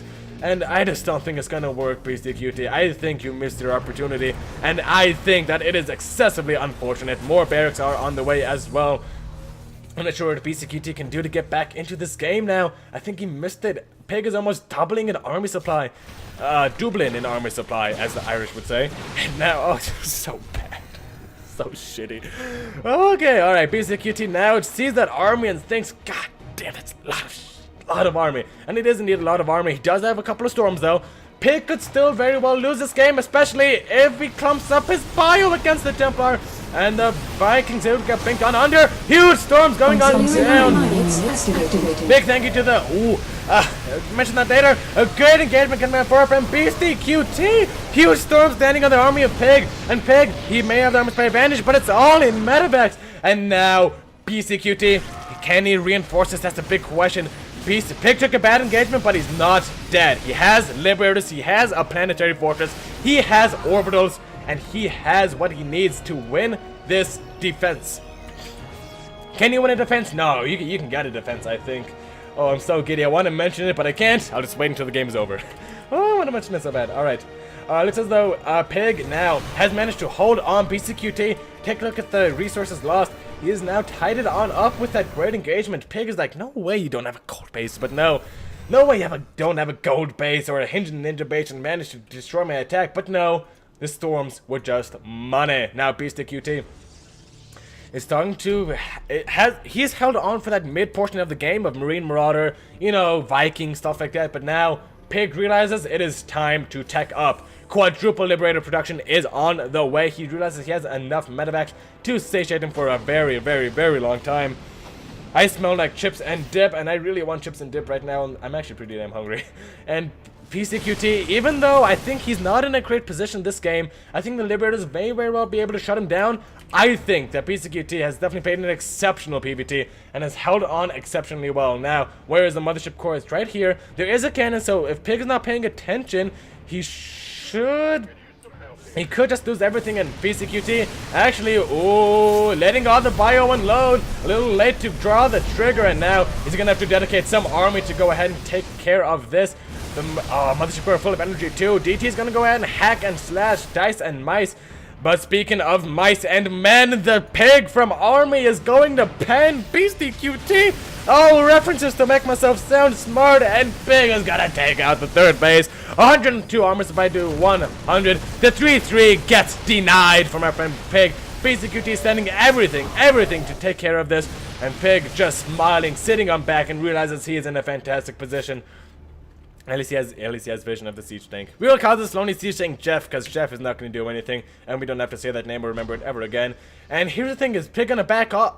Oh, Pig is gonna go ahead and not back off. Just gonna go ahead and regroup.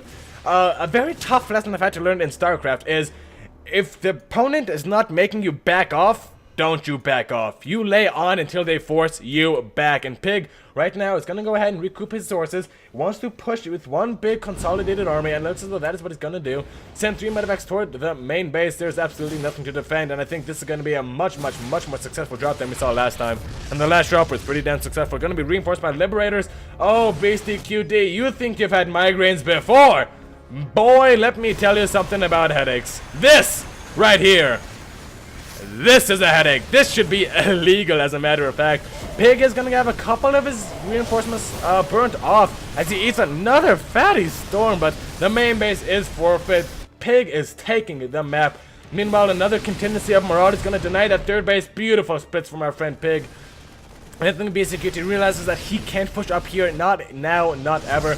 Third base now under incredible amounts of assault. This Zella is going to go ahead and get burnt on down. Stalker's bringing on back. Beastyqt just showing off his micro for the time being. DT kind of stuck behind everything. He's going to clean that on up. I actually think that Beastyqt, yeah, has been a little bit more efficient, actually. Only losing 2,000 more. It's definitely not too shabby, but Pig is just murdering him. I mean, I guess he's going to go for the base trade. But how are you going to do that when Terran is already across the map, when he has planetary fortresses for days, when he can just lift on up and float away, when he can rally his production in here and hold the ramp with Liberators? Beastyqt is grasping at straws at this moment, and I think the writing is on the wall and in the source code. It looks as though Beastyqt... Ooh! Nice snipe. Oh yeah, that's what happens. Beastyqt has no response to the Liberators, and the... Boom! Two Templar go down for the price of none, and Pig is smiling in his chair right now. GG is called him. Beastyqt brings it, doesn't bring it actually. Pig actually brings it up 2-3, and a little bit more of an even series, it seems. Psionic Aftermath Jedi Zeta donated $10. Cheered some bits, which is definitely very good. I love some music. Ooh, dude, super long chat. I like that. All right, somebody donated $10, and unfortunately, I was casting. I couldn't really read the message, so whoever donated that, first off, I want to say thank you so much for supporting your local StarCraft 2 community scene. It really helps us do more of these. It helps us give back to everyone. It helps us bring forward good games. And it makes me feel like a stripper. Like people give me money for entertainment. Ugh, put that on my resume, right? So really, thank you from the bottom of my heart for the donation. If you can, I didn't get to read the message. I'm so sorry. If you send it in chat, tag me at Mr789, or just say like, hey, I'm the guy who donated. Here's what I said. I'd be happy to read that for you. I'd be more than happy to see what you have to say. So thank you so much. Mwah. Auxiliary mining unit detected. All right, next map in the map pool. I actually have no idea. Oh, shoot. Oh, what's the map pool? Oh, no. What's the map pool? Oh, shoot. Oh, next map. Oh, no! What did I do? Nothing. Nothing. Absolutely nothing. Okay. Let's see. Odyssey. Oh. That stupid map. It starts with a D. A Defender's Landing. Very coincidentally, it's shitty for defenders, so thanks for naming it that. Game Heart. We're gonna go ahead and hop onto the Game Heart version of this as we jump into game number 6. I'm glad it's a very close series. I'm gonna go ahead and see... At Gigglebear. Yes, it was Gigglebear. Thank you so much, Gigglebear. Not much, man. Just checking out the games. Good stuff. Crazy fight. This game is nuts. Thank you so much, Giga Bear. Much love, guys. Thank you for putting on the games. Thank you so much for watching. Thank you for donating. It really means a whole lot to everyone here at Psionic Aftermath that we get to do what we love with an audience who cares. So, mwah, mwah, mwah to you. Kissy, kissy, kissy. You may want to get tested. Blah, blah, blah. Etc., etc. Love, love. Alright, let's go ahead and see if our players are ready. Go, go. Mark of the question. Ugh. I'm good. No, I'm good for now. Yeah, probably good. Alright, Beastyqt says go, go. Good luck, have fun, and let's jump on into it, folks. Defender's Landing is going to be the map. StarCraft 2 is going to be the game. Help us by producing great content and donate 100% of proceeds. Go to supporting team events, tournaments, and leagues. Donate using bits with the donation buttons. Yes, exactly what Nightbot said. Everybody, be a Giggle Bear. You should all aspire to be like Giggle Bear at the moment. GG, lol. Although we're just throwing donations back at each other and moving PayPal fees, lol. Nothing. Alrighty, now PiG. Let me fix that for you. Okay, spawning in the bottom right-hand position of Defender's Landing, representing our yellow Terran player. Folks, give it up for Beastyqt, the Lemonade Terran. And in the bottom left-hand corner, his opponent, spawning as a red Terran player, representing our red Terran player, redundantly so, because I don't know what I said. Give it up for PiG.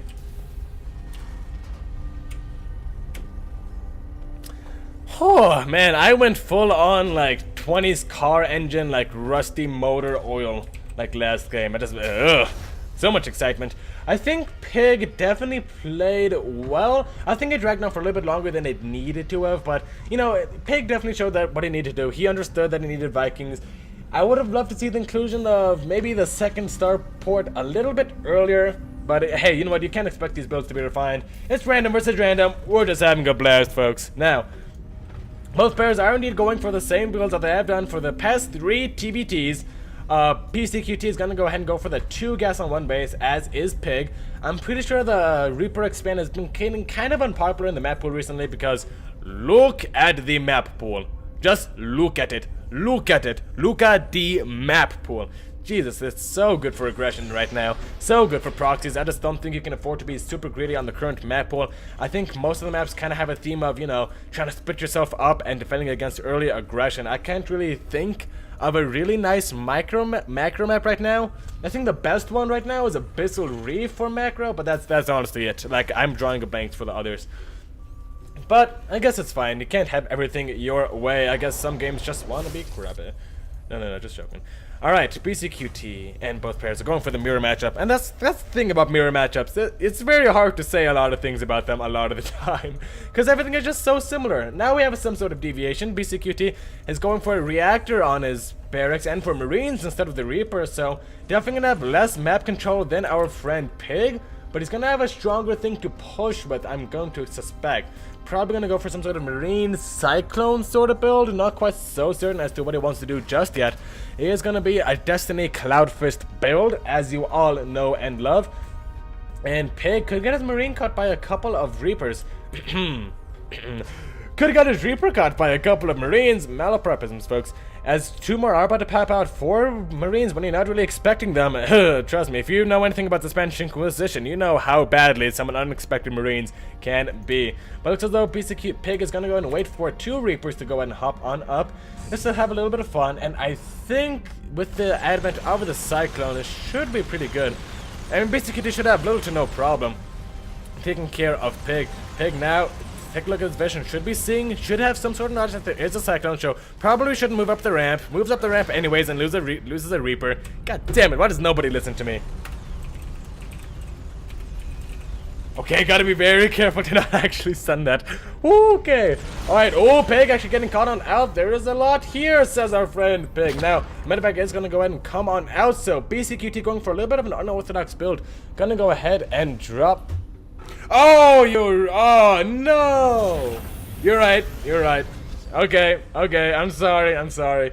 Alright, didn't change the scenes, that's 100% my bad, folks. Oh, I am not worthy of $10. We are not worthy of $10 donations. Oh god, life is horrible. Sorry, folks, sorry. Now, Beastyqt. Alright, he still has this offensive to go ahead and lean back on. And ooh, the medevac from our friend Pig is dangerously caught out of position, but looks as though he's going to be able to save it for it. Now, Beastyqt definitely does have the medevac healing. Well, he does have the advantage of the Marines. They definitely have a little bit more utility as they can be a little bit better. The cyclone advantage goes to Pig though. Is it gonna be enough? I don't know. Wow, the micro was so close. And it looks as though barely Beastyqt breaks the back of Pig. And now this natural base location is a little bit forfeit. This next cyclone was not going to come back in a decent amount of time. And now Pig is found between a rock and a hard place. Oh, no way that has 1 health. No way. Beastyqt with the hottest of pickups, dropping it like it's hot. Jesus, that is just incredible.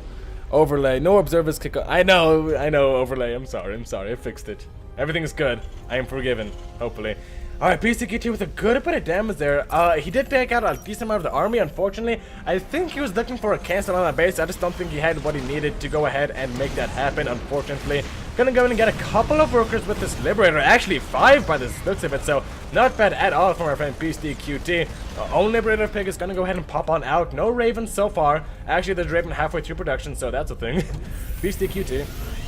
That's a very, very, very unique build, Beastyqt, and I'm glad it did a decent amount of damage. Pig's defense was pretty damn good. Like, honestly, one of my most favorite things to watch in StarCraft is just those super small, like, super positional engagements, right? Like, where it doesn't matter about the numbers so much as so as what you do with your units. Like, if you put them up here, if you flank them around here, I think it's just so amazing so much of the time. Now, Beastyqt does have a drop over here. He's going to find 1 SCV and a little bit of damage on the orbital command. Pig, meanwhile, what does he have to respond to this? He does have a medevac over here. That's gonna get picked off if he thought it just boom. Okay, Pig is gonna go ahead and does drop on off. So Beastyqt gonna go ahead and pick off an SCV, a couple of SCVs, a couple of Marines here and there. It's kind of funny to see these bad boys without stim. It almost looks comical, ladies and gentlemen. Gonna go ahead and do what he can. Beastyqt boost on off now, finding himself 33 to 22 total workers. He has taken out 10 workers this game thus far, so good plays from our friend Beastyqt. So Pig is gonna go ahead and needs this Liberator to even up the score, but good reaction time from our friend Beastyqt. Gonna go ahead and maybe only lose 2 SCVs. Yes, 2 SCVs. You never really know since, yeah, the SCVs can be sent back to work prematurely, and yep, 3 SCVs. Yeah, never, ever, ever lucky. 24 to 34 total workers though. I think Beastyqt has carved out a good advantage for him though in the early stages of this game. Beastyqt now realizes that, hey, I want to start killing my opponents. So he's going to go ahead and knock down these debris. Also make it a little bit more convenient for him. I'm not sure what really... I haven't had time to think about what role this debris plays in TVT, but I suspect putting a couple of siege tanks right here and getting into position could be an absolute nightmare to deal with. And I think we're seeing a very much deja vu sort of... Oh! Bad stuff. Oh, we should have just tried to get the medevac. I think we're seeing a very much deja vu sort of game over here. I mean, look at this. Beastyqt has a third before Pig. Beastyqt has an army supply advantage over Pig. Beastyqt has a worker supply advantage over Pig. To be fair, this is Beastyqt's main race, but oh goodness. Pig is just finding himself in a very, very much bit of bother here. And well, let's see, what can Pig do to get himself back into this game? He has 4 barracks at the moment and a huge ass supply block, so he has a medevac in production, maybe a couple of siege tanks. He doesn't have a siege tank advantage, he's just kind of even. Okay, what he can try to do is squash this attack. That's one way to get back into it. Pig, can he do it? The siege tanks here may just be too much, and GG, well played. The caster hype didn't work, and Pig is down 4-3. Okay. I'll go ahead and check that out. Yep, that's TVT when, yeah, that's TVT, folks, ladies and gentlemen, boys and girls, men of all ages. Alright, what's the next map? I think that's a pretty good game. What do you guys think? I think that's... We didn't do Proxima yet, right? Did we do Proxima? No, I don't think we did Proxima. Alright. I think that was a very no, okay. I think that was a one-sided Beastyqt fest. Man, Pig is getting super unlucky. He's lost 3 games to a TVT. Man, you know, if those were ZBZs, like we would be like 3-3 right now, maybe like 2-2 or 4-4. I don't know, whatever, however the math works out so that it's even. All right, how is the stream doing? 4-2 Beasties lead. Is that correct? Go full screen. Somebody text Swagger. Yeah, I got 2 calls. We saw your secrets. I couldn't stay mad at you. GG. All right. Alright, looks as though we are ready to go. Just gotta ask Pig, go. Hang on, 1 second. Huh, that is so interesting. Alright, in case you guys don't know, like, people were like, I got 2 calls from Insane Guy telling me that my overlay was up. Like, here's the thing, I noticed, like, Insane Guy was calling me, and I was like, okay, I really fucked up. So I was trying to figure out where I went over, and then I looked up, and I saw that my webcam was blue. And that means it's turned on, and I was like, wait a minute, there's no webcam when it's supposed to be just like, oh no, but thankfully we caught it back just enough in time for most of the game. I want to do a shout out to this year. So actually, I said it's 1050 bitch. Here by Psionic cash from Zara. Yeehaw. Think that may be well enough to afford us a new Banjo. Now spawning in the bottom left hand position. Representing our yellow Zerg player. Going for the proxy hatch shenanigans. Give it up for Beastyqt. Going for the Todd build, which stands for Tentacles of Death, as you should be rallied to the rocks. Am I right? Am I wrong? I am indeed right. And spawning in the top right hand position. No idea that this is happening. Representing our Red Protoss player, PiG. I think you're gonna need all the help you can get. Give it up for PiG. God damn, I shouldn't mention his name beforehand. Oh my gosh, guys, proxy hatch, what a way to be on match point. There we go, exactly as I suspected. Gonna go ahead and get a hatchery down right there. Now, thankfully, PiG is sending out a probe to scout, so we should realize something is up in the upcoming moments of this game. He's gonna see a spawning pool and a gas that are kind of right, so he's gonna say, oh, you probably have a hatchery somewhere. And then he's gonna look here, and it's not gonna be there, and his heart is gonna skip a beat. And he's gonna say, oh, maybe I missed it. Maybe it's actually down here. And then he's gonna go there. And he's gonna realize the hatchery is next to his rocks. This is an exceptionally hard build to hold off, especially if you don't know it is coming, especially if you don't have experience building off against this. And I think the best comparison for this, and look ready. This is Pixar right now. I think the best comparison for this is that, you know how in game, like 2 games ago on Blood Boil, we saw Beastyqt get absolutely demolished by the proxy shenanigans of PiG? Well, this is basically the same thing, folks. It is a simple enough build to execute, but a very, very, very difficult build to hold on off if you are not well versed in it. PiG actually just got at the hatchery. Oh, no.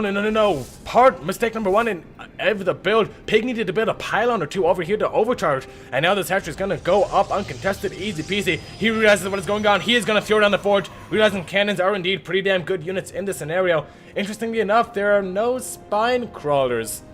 Oh my gosh, it's a Roddy build. No spine crawlers just yet. Beastyqt just proxying his production over here for the halibut. Gonna go ahead and start to work on these rocks. The keep spread is up and running as well.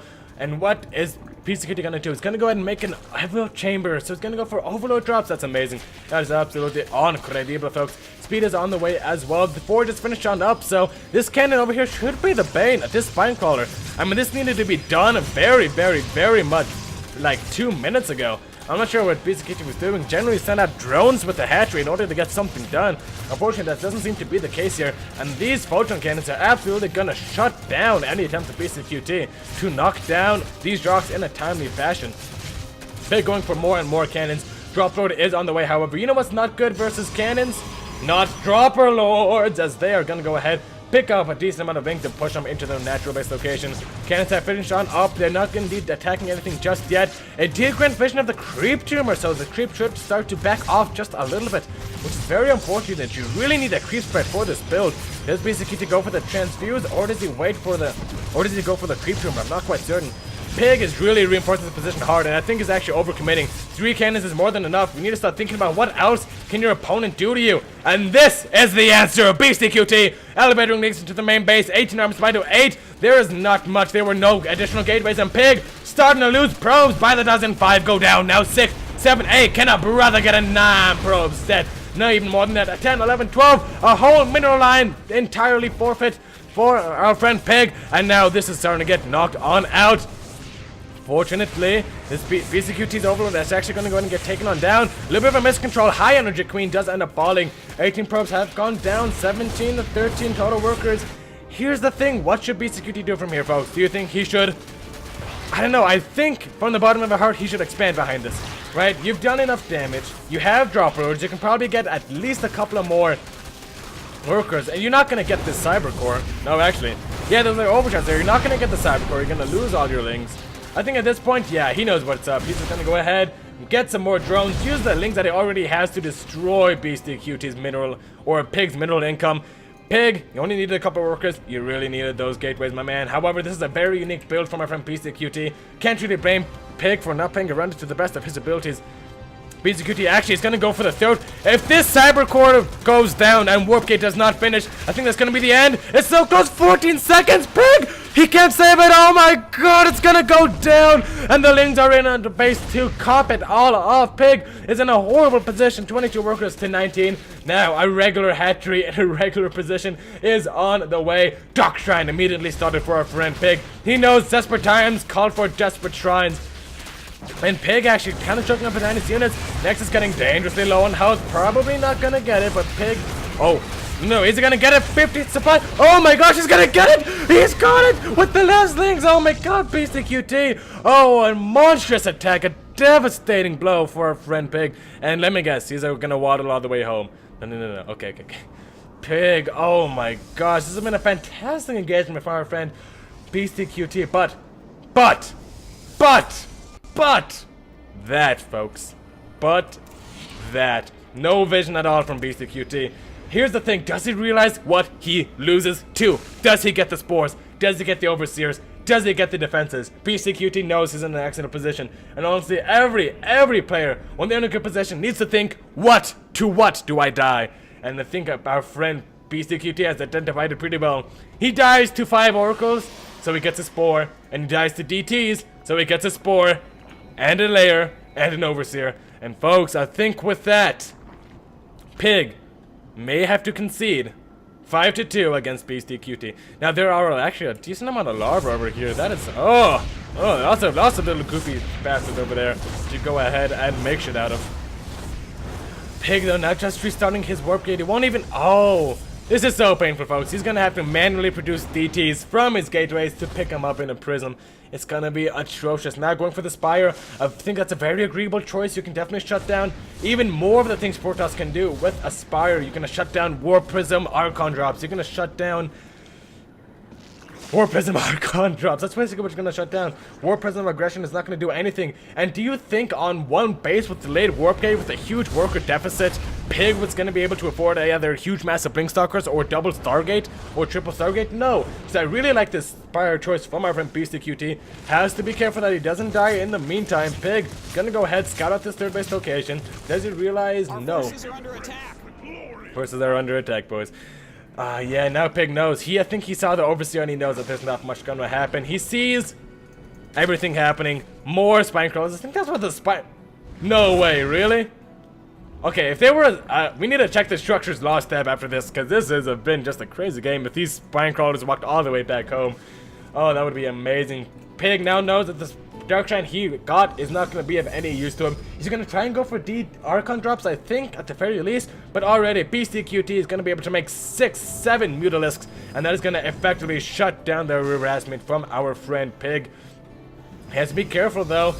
No Archons just yet. If these were Archons right here, right now, maybe our friend Pig could have done something. Warping a couple of Zealots to go with the Archons, but no, just not going to be the case. Pig is going to go ahead and get rebuffed by the Ling. 7 mutas are on the way. And once this warp, he is going to commit to the Archon aggression. I mean, you can't really fault Pig, right? This is what you have to do to get back into the game. But Beastyqt, I think he has learned from his past mistakes. He has learned to play to his losses. And right now, I think that's exactly what he's doing. The mutants are here. They are screeching. They are horrible. And they will kill your Warp Prism.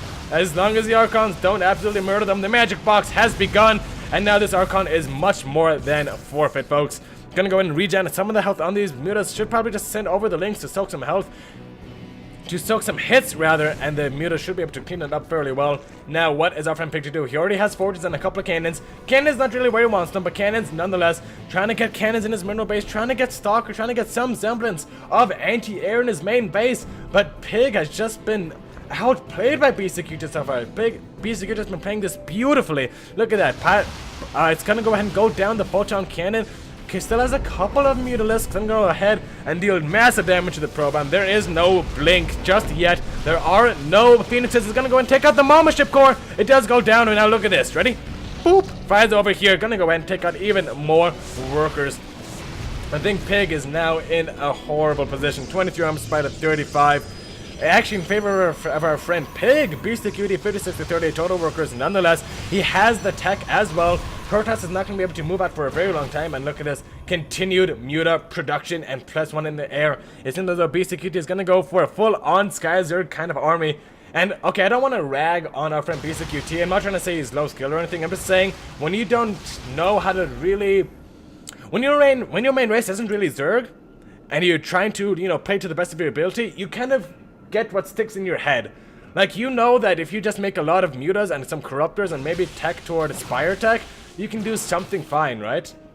So I think this is a good response. Like, Ravager, Ling, Bane, definitely not the easiest composition to control. Now there is Hydro Lurker, and I think Beastyqt is just gonna go for the Sky Zerg army. It's not easy, but when you're ahead and you don't really know how to play Zerg to the best of your abilities, I think Sky Zerg is a very, very, very mature approach, as it definitely puts the pressure on PiG. 8 Mutas now in production. Blink is on the way. However, unbeknownst... Oh, he's making an Immortal, isn't he? Big 9. You don't need Immortals versus Spire. You need Stargates. And then look... Oh. And it looks as though this cannon is going to go ahead and get focused on down. Shit. I wish Protoss had missile turrets. Oh my gosh. Blink is just going to finish up in the nick of no time. More mutas are joining the fray. +1 has finished up in the air, and Infestors are on the way as well from Beastyqt. Can't help but think there should have been mutas or corruptors, but who am I to judge? Still no Stargates from our friend PiG, and without Stargates, a Skyzerg army is gonna wreak havoc. Havoc, I say, on your army. Blink forward is gonna go ahead and maybe take down a muta or two. Yes, one does go down. So Beastyqt's control could be just a little bit better, and now is gonna go ahead, fly into the mineral lands, do what damage he can. Realize that the Stalkers can't really chase him super effectively. More pylons are on the way. And at this point, PiG, you gotta realize, man, it's not just 5 or 6 mutas. He's not just trying to tickle your probe line and call him Sally. No, no, no, no, no. He wants shit in the air, and he wants it now. Then again, oh, actually picking off a decent amount more mutas. 5 mutas being lost is not really what you want to be seeing. Oh, and the corrupt. Oh, this isn't good, folks. The Immortals get caught out right in the open. Immortals, though, they don't really die to mutas as quickly as one may think, so... Should be able to fight on out of there just safely. I'm not really sure what Beastyqt is doing though. I think it's weird, he's going for Infestor, Baning speed. Hasn't made a single Baning. He has a couple of mutas in the air. I guess he doesn't want to commit to Skyzerg. Just gonna use his mutas. I think I like this. Gonna use the mutas to keep PiG back at home. Not gonna allow him to go on the other side of the map. Meanwhile, his hive is gonna go ahead and finish on up. He's gonna have a lot of lings. He's gonna have a lot of banes. He's gonna have a lot of bases. And he's probably gonna have some sort of hive tech. Maybe Broodlords? That's the more popular option, since Immortals and Archons are pretty much the standard go-to counter against Ultralisks, and Protoss just make those every game because they're good units. Another probe line is found, and another 50 probes do go on down. Now 56 to 24 total workers, folks. I don't want to say that I'm a fat lady, but I think this may be over. 3 more Infestors on the way. Here's the thing about Infested versus Protoss, kinda shitty. However, I think Beastyqt can make it work. Look at that. Protoss just doesn't have any economy left. 15 workers, what are you gonna do? Make an Archon? Warp in a Zealot? Make a Cannon? I mean, honestly, if he loses any more workers, he's gonna be... He would have as much workers as he had at the beginning of the game, which is just not where you want to be, folks. Just not. And it only seems as though PiG realizes that he only has one way that he wins this game, and that is by going for it gallantly and failing spectacularly or destroying the army. My guess, folks, is it is going to be the spectacular destruction. Now, actually, the Archons here have been doing a good job of soaking everything on up, and a decent amount of Immortals soaked those Baneling shots, so not bad from our friend PiG. Still a couple of Infestors. Gonna go ahead and bungle that Archon. The rest of everything is going on down. Beastyqt is now quadrupling PiG's supply. And folks, I think he has done it. Beastyqt has held the attack. PiG has nothing home. And GG, Beastyqt wins 5-2 and takes the title of King of Random away from PiG. And folks, that is a wrap. Please stay tuned, and I think we have a clan war coming on up, I don't know. But I surely hope you enjoyed what you saw and what you heard here today. Take a look at those graphs. That's called a Beastyqt victory. PiG, unfortunately, didn't have the correct tools to defend that drop, didn't have the correct vision, and did not have the correct amount of units. Got another cheer. Daunted232 cheered 500 bits. Everybody, let's give him some love, as he has been a very powerful donor of this channel, and I really do appreciate all that he has done for us. So, mwah to you, Daunted232. And I think that is going to be it, folks. PiG, definitely you put up a galleon fight. Man, you definitely did not go down without a fight. Unfortunately, I just think it was a little bit too much, a little bit too effectively. And that is going to be it, folks. Thank you so much for watching. If you did like what you saw and you heard here today, please consider checking out my YouTube channel where I do my own cast and replays.